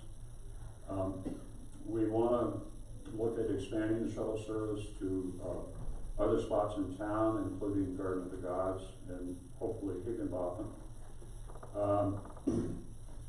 Look at better shuttles. The Mountain Metro contract's going to expire. We have an ongoing contract with them. But they won't buy any smaller vehicles, they're stuck with the fleet that they got, they don't wanna get anything new. We should be looking at a smaller vehicle, about a little more frequency and better, I'm sorry? Electric. Well, it could be. They have agreed to, I think, at some point, allocate an electric vehicle. That would be There's been discussion wonderful. about I haven't heard that. We're in the mix for that. We Yeah. were selected, our route was selected as one that would be competitive for that. Yeah, like to make a pitch for getting Hiawatha Garden, moving. We'd love to see a transit center in Hiawatha Garden. It's an obvious place to put it, and we're already sort of using it. We got the lot, we got the shelter, so forth and so on. Efforts to improve quality of life, I've touched on that, and visitor experience and business success in our community. So that's pretty much it in a nutshell, and we appreciate your support, continued support, and on the whole issue of how we establish this balance between doing business, living here, and visiting here.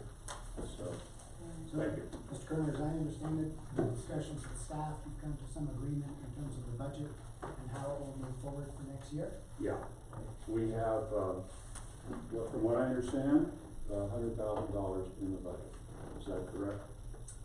You mean for, like implementation of, parking assessment mobility study? Yeah. That's correct. Okay. Any questions for Mr. Kerner? So this is budgeted, this lot spot camera? Yes. When will it Yeah. be installed? Well, it has to come through, obviously, the channels. It hasn't gotten to you. We propose going through a work session with you on this particular topic, you hearing the full story, and then getting approval from you to make that part of the program. I am delighted that we pushed for this several years ago to see that this is still in the mix. So Yeah, sure is. appreciate that. Thank Mark, you. they wouldn't be the same size. No, they'd be smaller signs.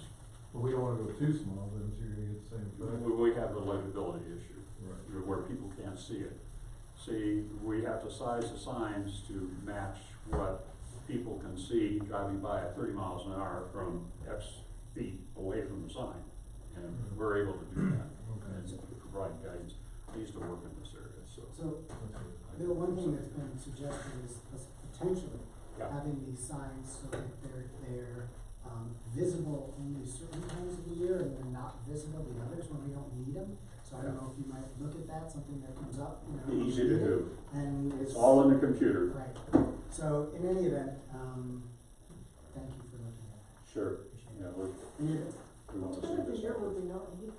On a Wednesday in December, most days in January, February, March, that would be my guess, but that's another Well, discussion. there's some advantages to doing that because you save the monthly ongoing fee that you pay to support the system, which is So- $700 or $800. You know, I think it's gonna be a trial and error, and Yeah, we'd like anything else, we gotta try it, if it doesn't work, we fix it. So, thank you. Can I have just one quick question for you? Is this the same people that you worked with, or? Well, Lotspot, I don't know if that's who they're talking to, right? You know, I am not sure. No, just There, Lotspot is still around, so. and I it could be. suspect it could be Lotspot, the company that you and I talked about 2 years ago. Yep. Actually, they're still around and they've got a lot more experience than they did before. And they didn't have the experience before, that's They for did. darn sure. Alright, thank you. Thank you. Let's see, Pac-Man, Chris. Come on, join us. And Natalie and Aaron, come on up. Hi, everyone. Hey, Chris. Would you introduce yourself? I don't know if everybody knows Chris. I'm Christina Grow. Chris is perfectly fine, but just to let you know who I am. So I'm part of Pac-Man. Natalie Johnson. Aaron Schultz. And Pac-Man. So we're a new group, and just to remind you again what our mission is to create, research, and advocate for safe, convenient, and accessible bicycle pedestrian facilities to better serve people of all ages and abilities. we wanna make sure that everyone understands that our focus is on transportation, not necessarily recreation, although obviously people bike and walk and scooter or whatever, for all sorts of reasons, but we're focusing on transportation. And we also have a focus on residents. Not only visitors, but we want our residents to be able to have a good experience getting in and around Manitou and making that easeful and enjoyable. So as I said, we're a new group. In 2019, we actually did quite a lot without a budget. So you can see, like, in regards to making policy recommendations, all the examples are listed there. I won't read them to you. Education, you might have seen some of the articles that we published in the Pikes Peak Bulletin, and set up the mayor's ride, of course, and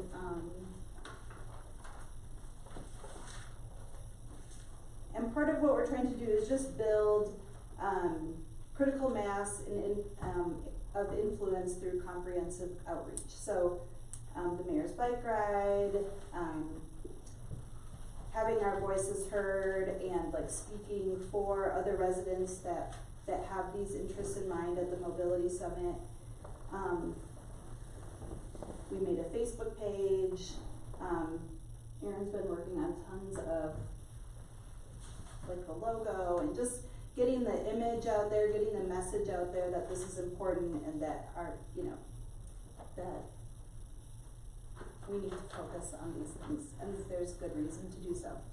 I don't think I need to tell you, but I'll just bring it up anyway, and I don't have specific points of reference, but there's a ton of research out there showing that increasing mobility with pedestrians and bike and recreation lanes, like, brings money to your community.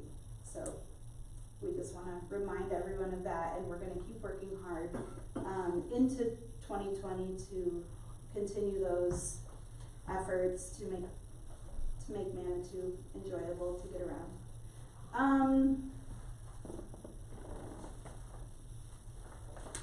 One of the other big things is coordinating with Pike Ride and the URA to bring bike share to Manitou Springs.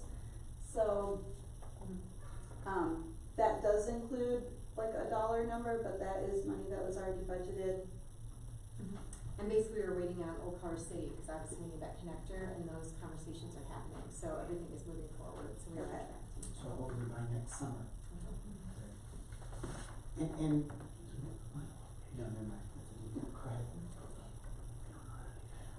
So Pac-Man goals into 2020.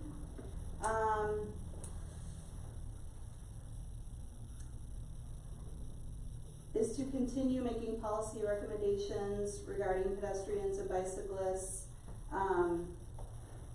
promoting bike-friendly driver training to city employees and to the school district employees and like bus drivers.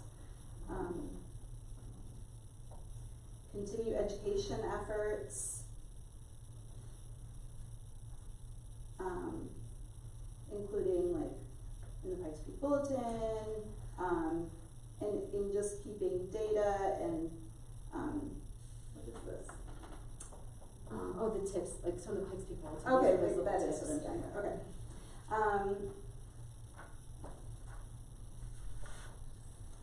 And we'd like to also add in concentrating on youth involvement and again making those regional connections with Colorado Springs and Old Colorado City. And just continue getting the word out there with the mayor's ride and just our outreach. And we're asking for that. Okay, so that is the one part where we're asking for support with that. And the intention is for that money to be used as a match for businesses. We found that it's more productive, to show that, you know, we're also working and we can double, the money that both the city is willing to give us, but also that businesses and other individuals may be willing to donate. So we recognize ourselves as actors in helping to increase our funding, but we are asking the city for some funding as well. And one other thing, we also want to work on wayfinding systems for bicyclists and pedestrians. So working with our other partners, other groups that are also working on those issues to just make it easier for, I guess this would mostly be for visitors, but to like help people know like where you can go and where the bike lane is and where the best place is to park your bike, or so. Even when you live here, when you hop on a bike, things may be different, and it may be helpful to have some signage. This would definitely benefit residents as well.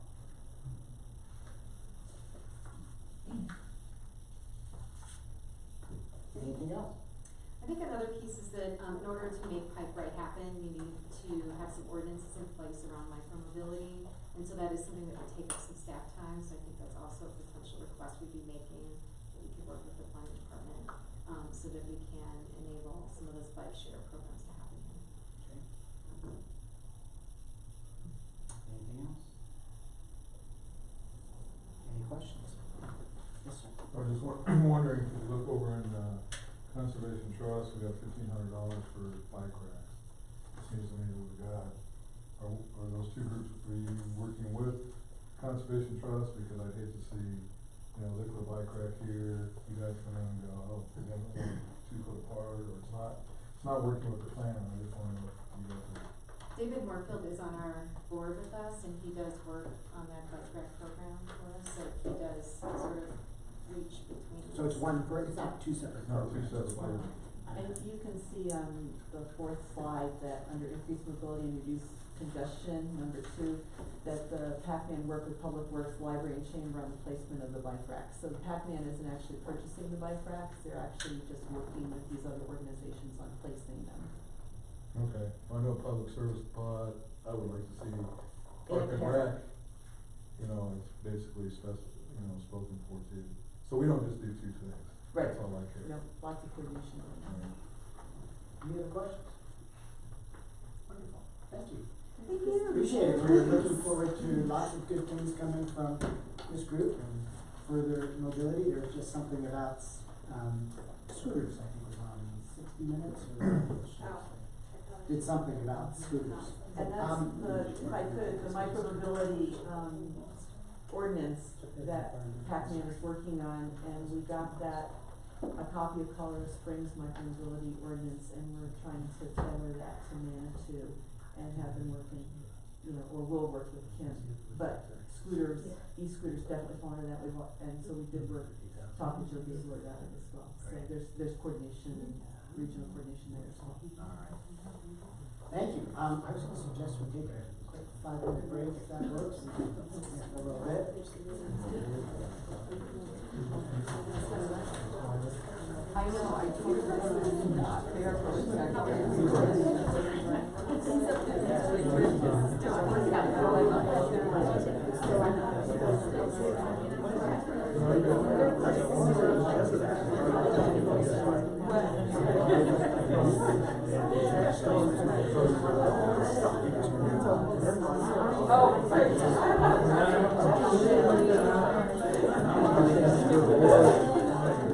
We're working on that thing they say right now, at the meeting, we're working on it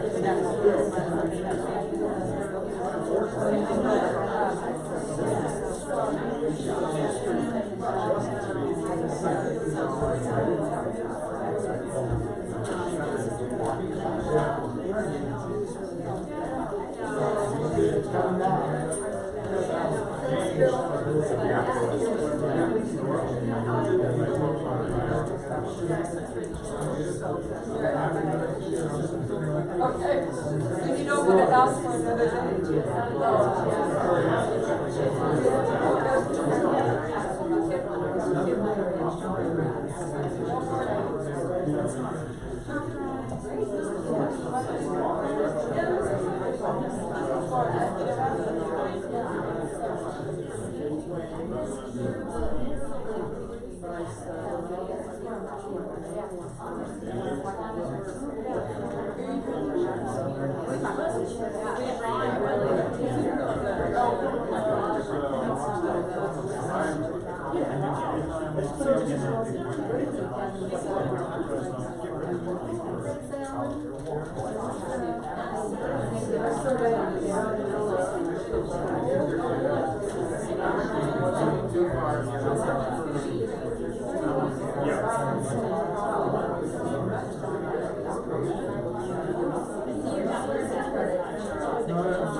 I don't feel guilty because I understand your family was here.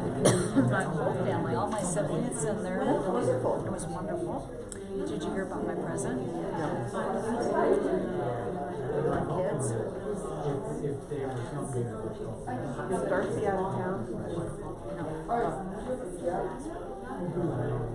Oh my God, playmates were so cute. Yeah, right. Did you Say that know? again. Did you know? I had no idea. You'll appreciate this story. You didn't tell me this, but somebody who overheard Darcy and Brody talking. Darcy said, well, it was either an e-bike or a puppy. And Brody said, don't get her an e-bike, she'll kill herself. Oh gosh. Oh, you little thing. So now it's like having a new baby with no diapers and sharp teeth. Yeah, been there, done that. Oh my. How old? He's 11 weeks old. Wow, that's a big deal. Oh, I know. Well, and you know, my brother who has two Bostons was here. You don't mind, we'll take them. He was so excited. Oh, here I go. So he's adjusting. Yes, he's adjusting. No, he was first like, and then he was like, and now he's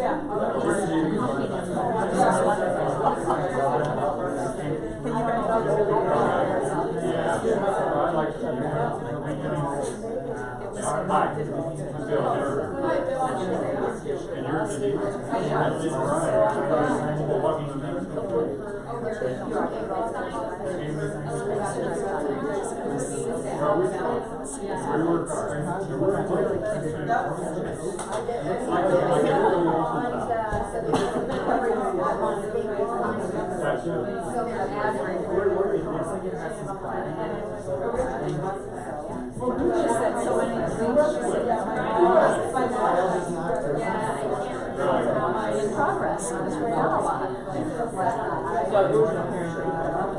Oh, no. He's just his wife is talking. He's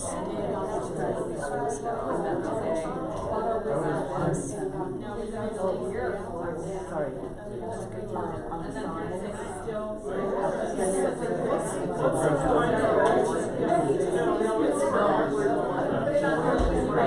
We do have no. Yeah.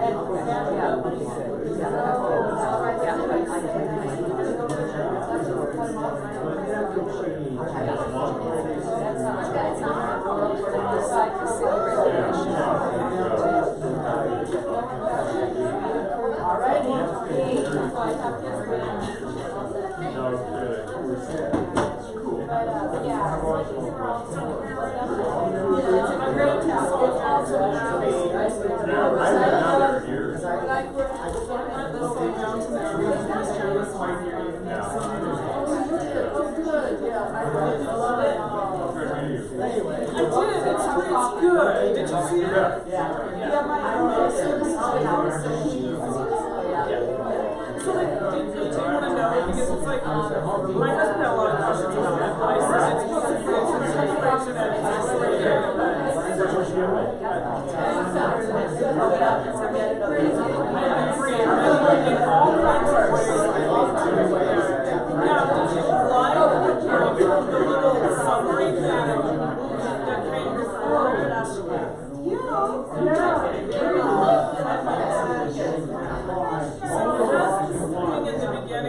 if you haven't seen the series, it's kind of, but for me, there was also good series. I can't remember some of those things, but our friend, Janice, the series, she did not like that. I was like, what is that? I did a little project at the beginning, but like, one of the series, the main character, a little bit backwards, a visual, and then the student. I mean, I would definitely say that's the movie was designed to have you seen the series to get everyone watching.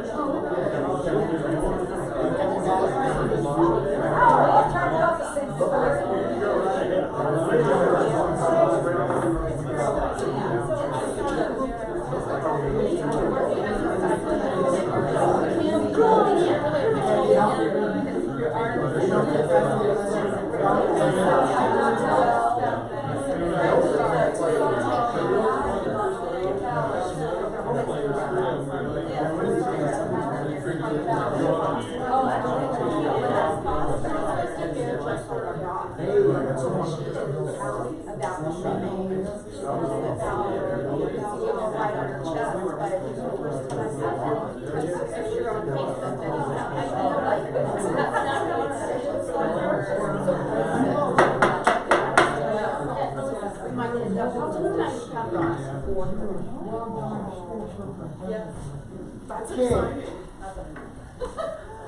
You know what's great is when you hear so much buzz and so much conversation and people talking, that's great.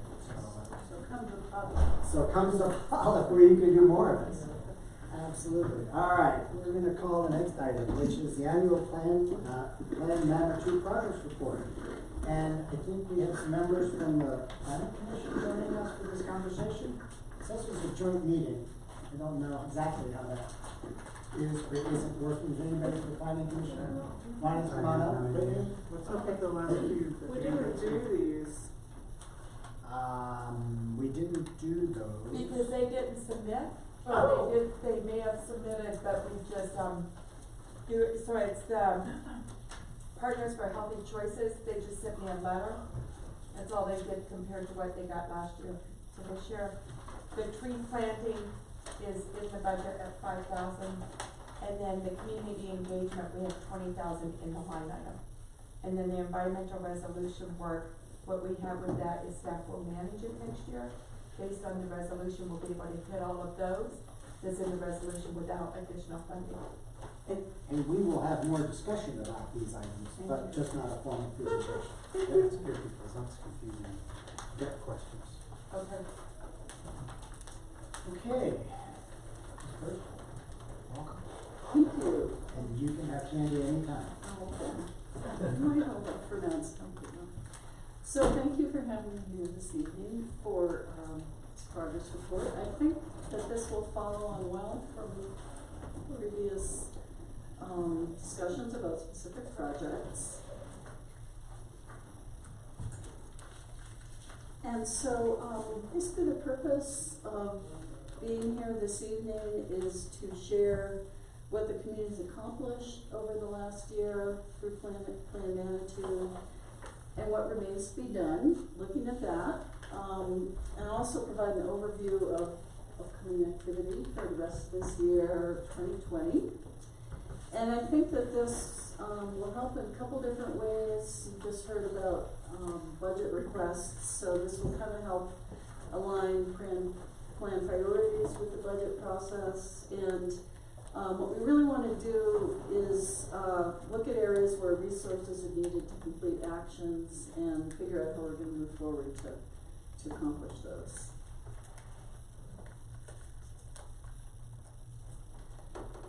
So last year, we have a lot of plan elements and we decided to combine some of them to make it a little more digestible. So we stayed with that approach this year as well. So this should look fairly familiar. You have these 6 different thematic areas. Community livability is at the center. It combines a lot of important community themes. So you can kind of see how the actions are distributed. And then I'd like to show a little bit about how this all works. Our implementation framework for our short-term actions. And so Long Range Planner is the purple blob, and so that's really indicating my role. I began by getting grant funding for this process and moving that forward, and then became a permanent planner, really with the responsibility of shepherding this plan through implementation. This involves a lot of interaction with staff, leadership team,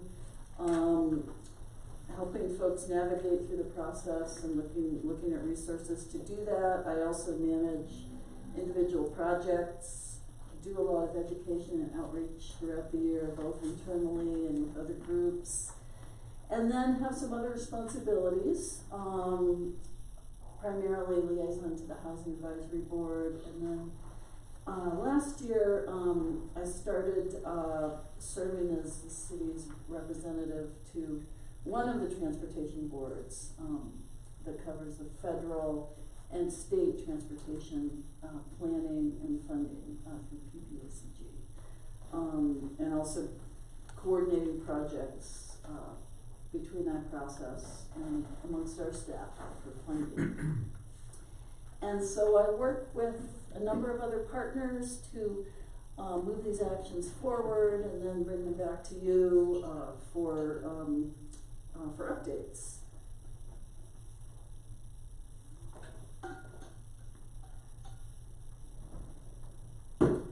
So we are 2 years into plan implementation, and so this year I asked a few more questions of our project leads.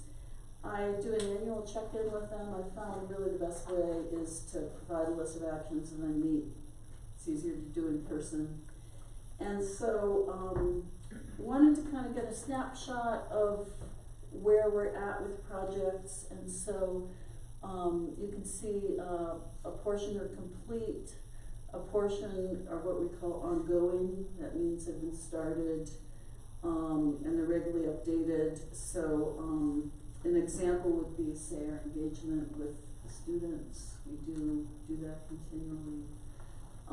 Or say the continuity of operations plan, the emergency manager does that every couple of years. So that kind of thing. And then what we have planned for this year and then upcoming years. There's a category called unsure, and this means that the action hasn't started, and basically we're trying to figure out really timing and the best approach. And this came up a bit, so I wanted to reflect that, I think primarily because of changes in department leadership, city administration, public services, police. These folks had to focus on some other priorities, so it will be my priority to pick up with them and help sort out some of these different pieces as we move forward. And then since we are a few years into implementation, I wanted to ask about resources. And so again, just kind of a snapshot, wanted to understand if there are funding needs for staff capacity or expertise, and some actions where the path isn't quite sure.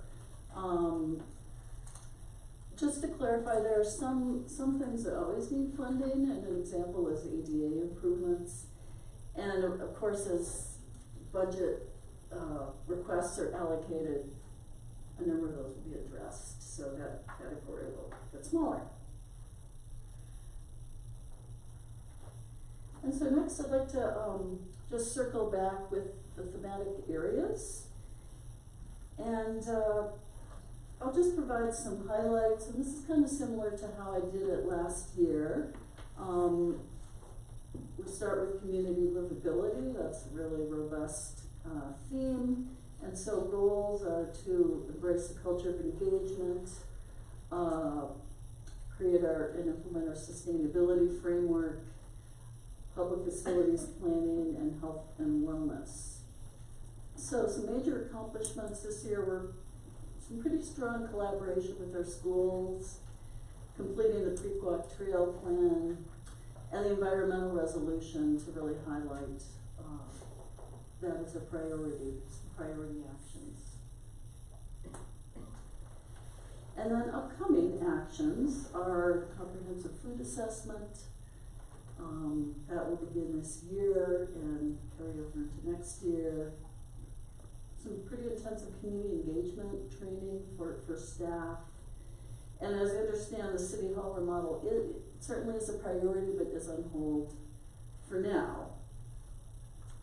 And so as I think about looking at these actions, and identifying priorities, there's some actions that I think are foundational, like a plan, an agreement. An example is a mobility study. You're getting a lot of direction from that one effort that is really going to give you better informed, more clear actions in other areas.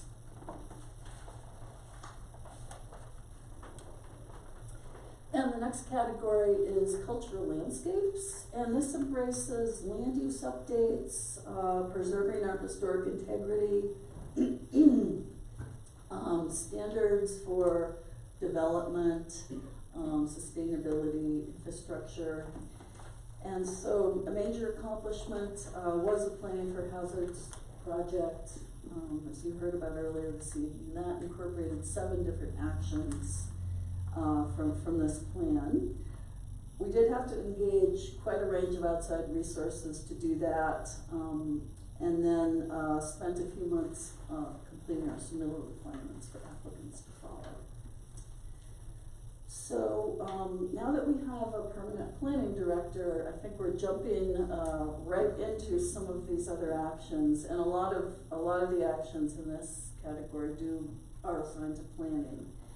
And so you can see GIS strategy and data model. That's being undertaken as a collaboration between planning and public services. Historic district inventory, capital improvements program, zoning and subdivision code update, and accessory dwelling unit ordinance. Some of these actions are funded, others are not. But a number of these are pretty robust actions, so we have a lot on our plate in planning this coming year.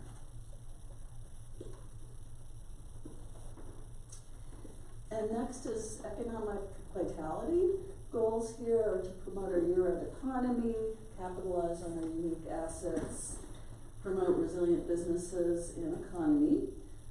Major accomplishments this past year, we were fortunate to have a VISTA volunteer, Erin, who assisted the chamber in addressing the number of actions related to connecting businesses, potential businesses with information and resources, and some other actions.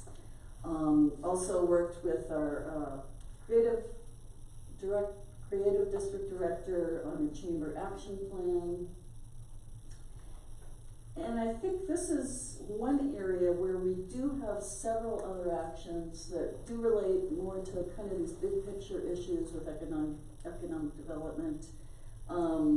Thinking about the structure, definition of our economic development, and so in speaking with our economic development specialists, that really is something we feel that should be a priority. One particular action is to execute a memorandum of understanding with the city's creative director.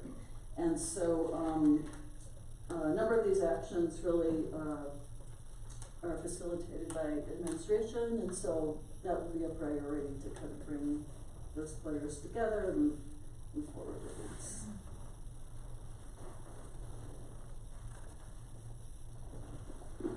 Housing, and you've got a really good recap of all the activity going on with housing. The goals are to increase housing options, reinvest and rehabilitate our underutilized properties, resilient housing, and again, this focus on neighborhoods, which we want to really transition to. So their major accomplishments as you heard, our adoption of the strategic housing plan and some funding to move forward with energy efficiency improvements for our homeowners, which also addresses a number of sustainability actions. And so the HAB has been very active in a number of these activities already, put in a lot of work. So upcoming actions will be to define a feasible approach for affordable housing, continue to coordinate with URA, and identify some incentives for affordable housing. It's a challenging task they have, because I think some of the more traditional approaches aren't maybe the most feasible option for our community. We do have some constraints, we have funding needs, so they're thinking very creatively, and I think we want to keep enlisting community support for this board as they look at some different strategies and become creative about it. Transportation and mobility.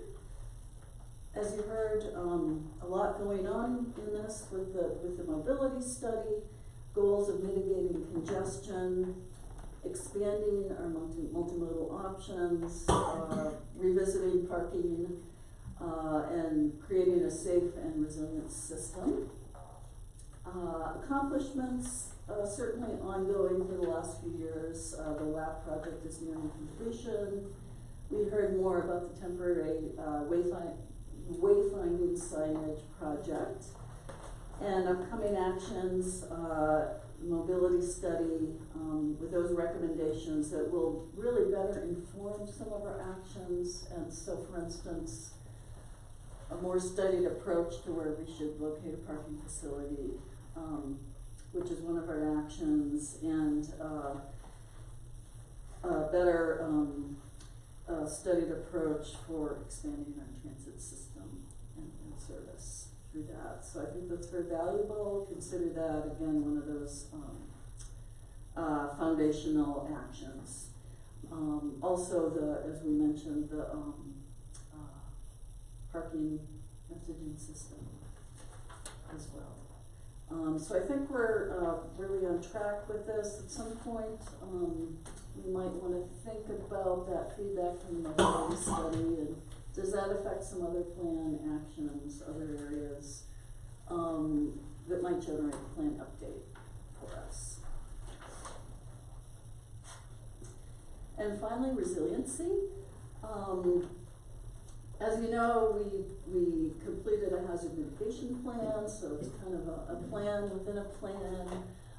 I think this aspect of the plan really pushed staff a lot. I think we gained a lot of new skills and expertise. And so we look at enhancing our partnerships for resiliency education, additional plans and procedures, continuing to assess our risks.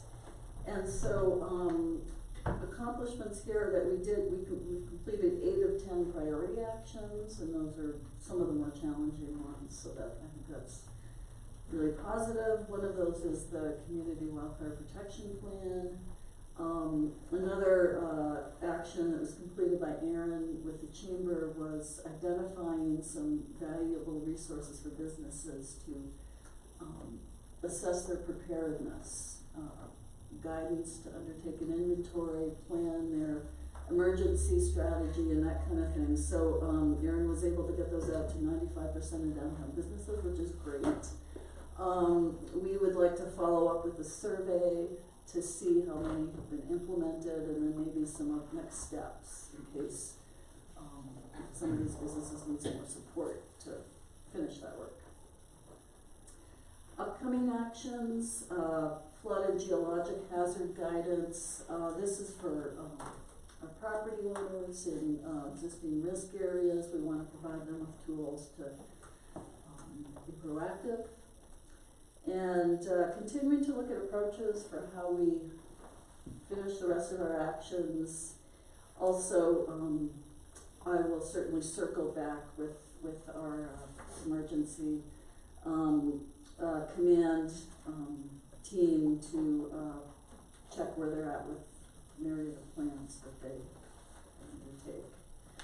So, yeah, most actions here are complete.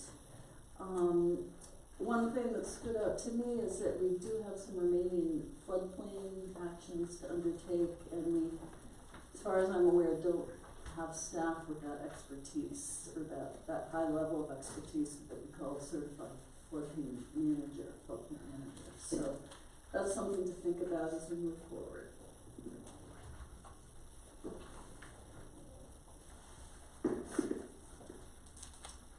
And then I just wanted to just provide an overview and share again the 2019 accomplishments.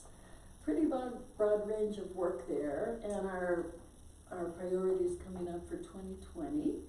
And so that would also include the plastics and recycling campaign, which isn't a planned action, but certainly consistent with our policies and many other goals that we have.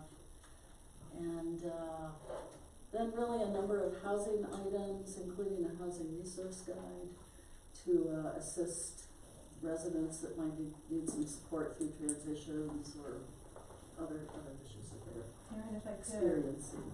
how does this slide differ from being just a summary of all the upcoming actions and things you have to do from the previous 8 or 10 slides? This is a much narrower, focus. But I'm wondering, is this planning department accomplishments and priorities? No, that's is really the city's just, planning? that's just across the boards, yeah. So it's, yeah, it's a broad swath of different departments. And it's not, it's just selected accomplishments and priorities, it's not really Right, a summary? right, it's not Just a few comprehensive. selected, okay. Yeah.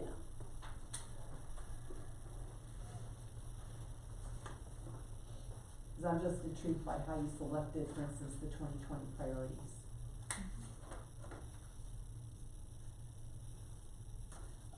Yeah, just trying to provide sort of a selection, I would say, of the range of activity.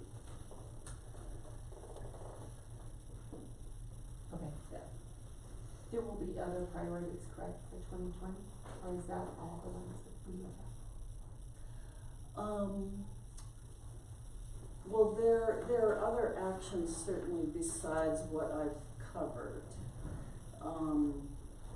in the action plan and, for which funding is requested.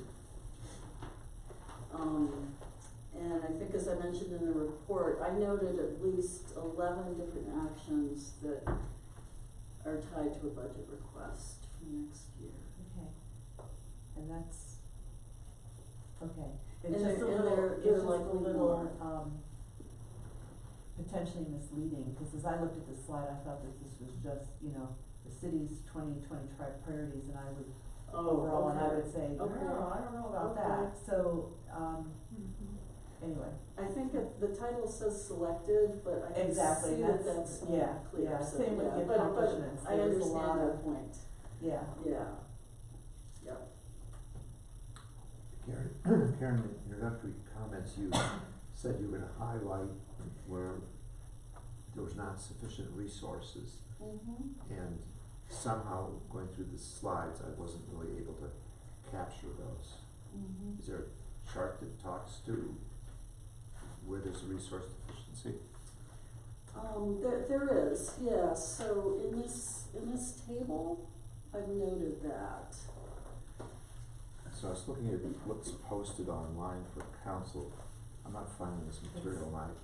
Here, if you look, hold on, it's, So that's listed as attachment the second attachment, Mm-hmm. supported by 2020 budget request. But I would certainly agree that it's, more work needs to be done to link resources, to make it a bit clearer what resources are still needed, it's not, and how much the resources, how much, so, but that being said, this is really starting to, gel as a report. I think it's becoming more and more focused over the past couple of years. Good.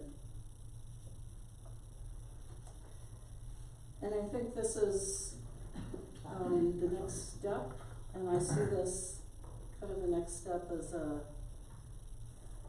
sort of implementation plan, phase 2, to really look more closely at resources. If something seems not doable, or there's some intermediate steps that could be taken, really looking at the objective of the action. And I really like too that rather than budget, it's resource requirements, because you identify capacity, which I think is absolutely critical to, you didn't say it on your last slide, sorry, I'm on your last slide, but, I think capacity as well as, budget under the category of resources is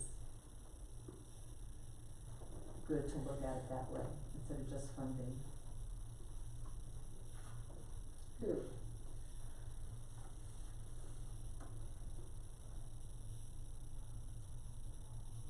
And here's, I've highlighted, at least some of the budget requests. So again, this is an incomplete, this is a partial or selected list. That is true, that's correct.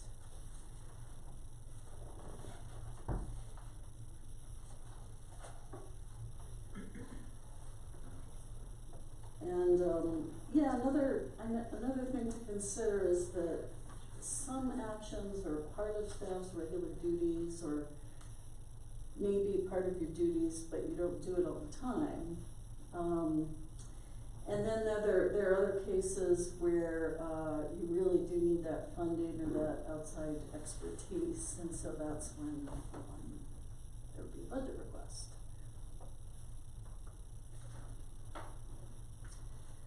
And then just, in closing, to go over these next steps in a little bit more detail. So we've been able to review the status and priorities, and found that a little more than half of all actions are complete, with others planned for this year and next year,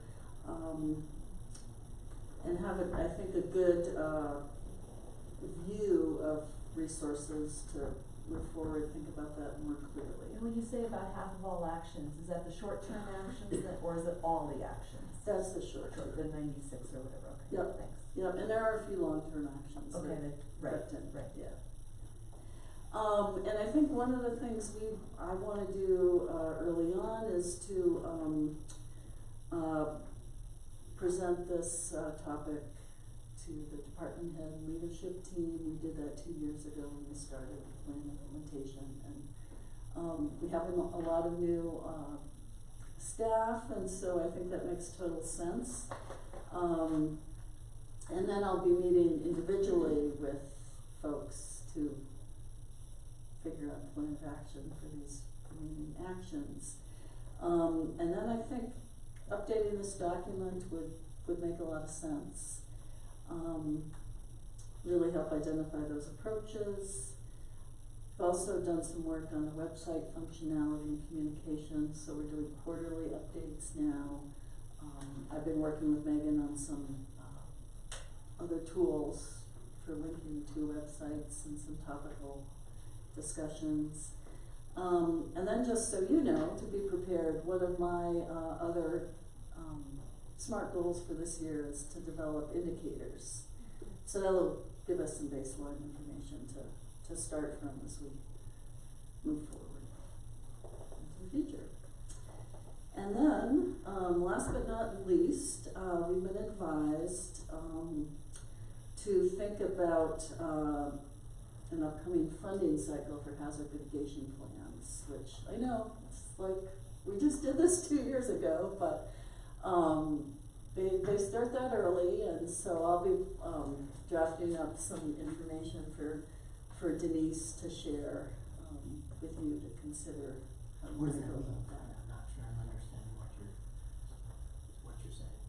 So, we have, our hazard mitigation plan, was adopted by FEMA, and to keep it current, we need to update it every 5 years. You just adopted it this year, didn't you? 2 years ago. 2 years ago? Yeah.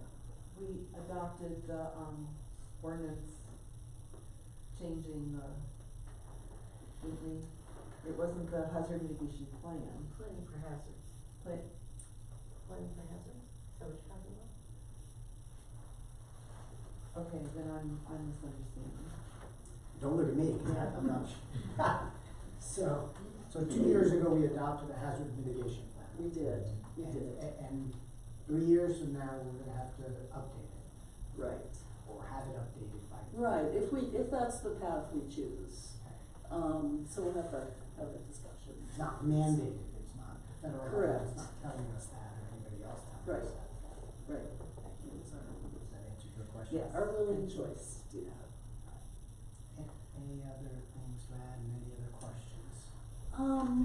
Well, let's see, just one thing I'd like to note is that I have a little bit more additional information that, I'd like to use to update a few of the actions, and I noticed a couple errors on my part too, so,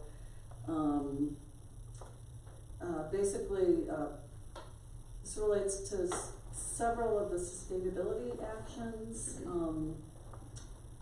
coordinating with our arborist on how we could do the pilot project, and,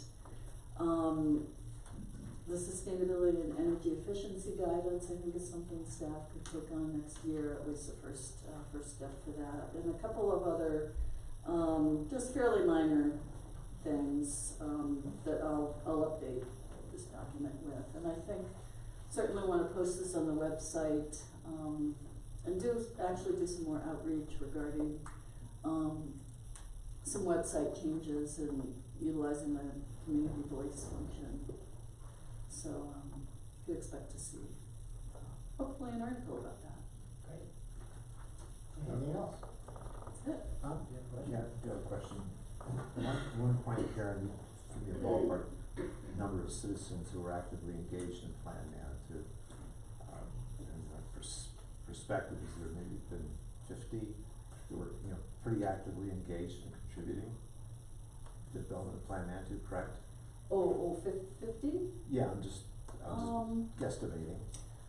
Wow, that's a tough one. I think it was more in the hundreds. Okay, it's in Yeah. the hundreds. How many are Yeah. active, how many citizens are actively engaged in this today?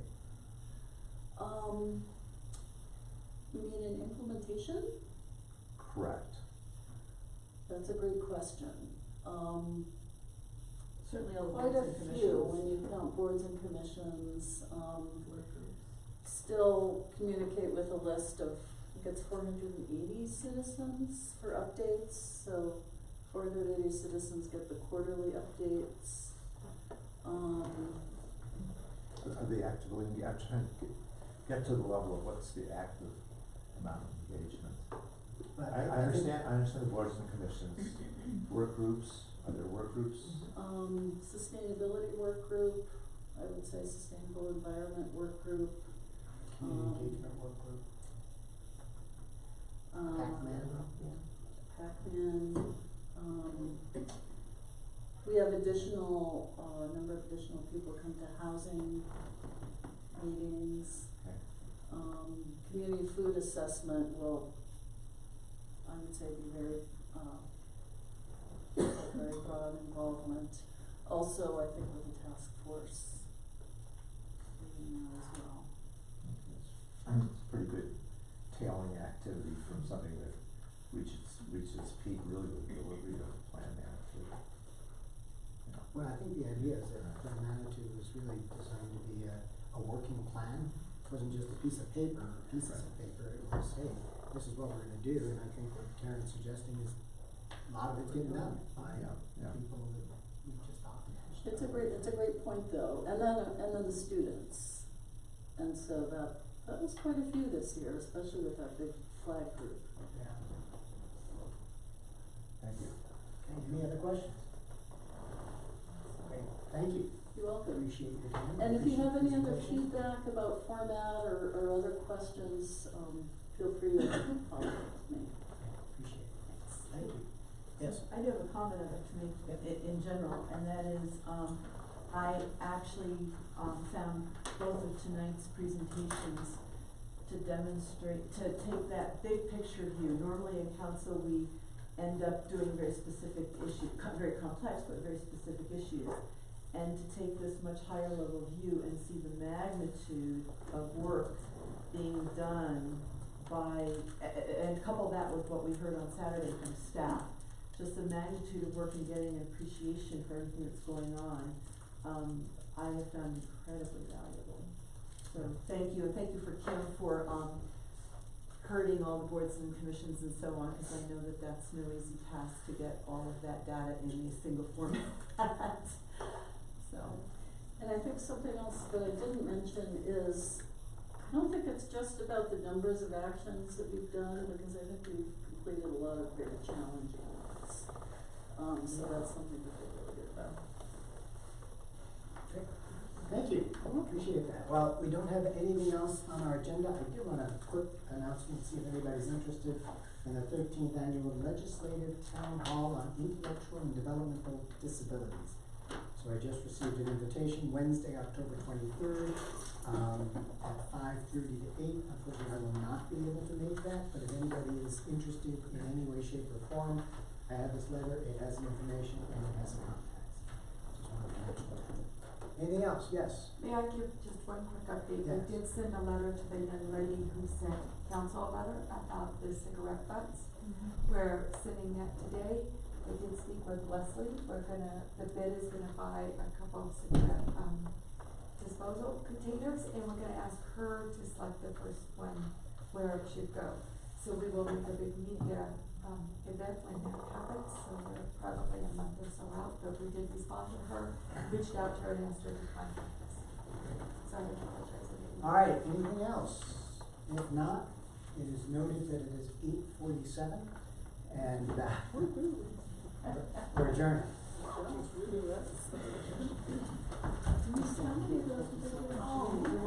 We're looking at this four. We'll put two on each side.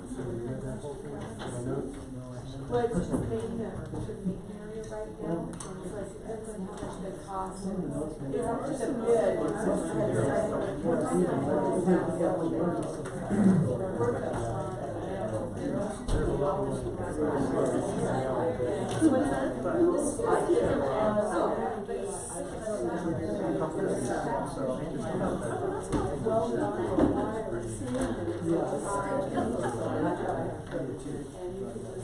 Yeah.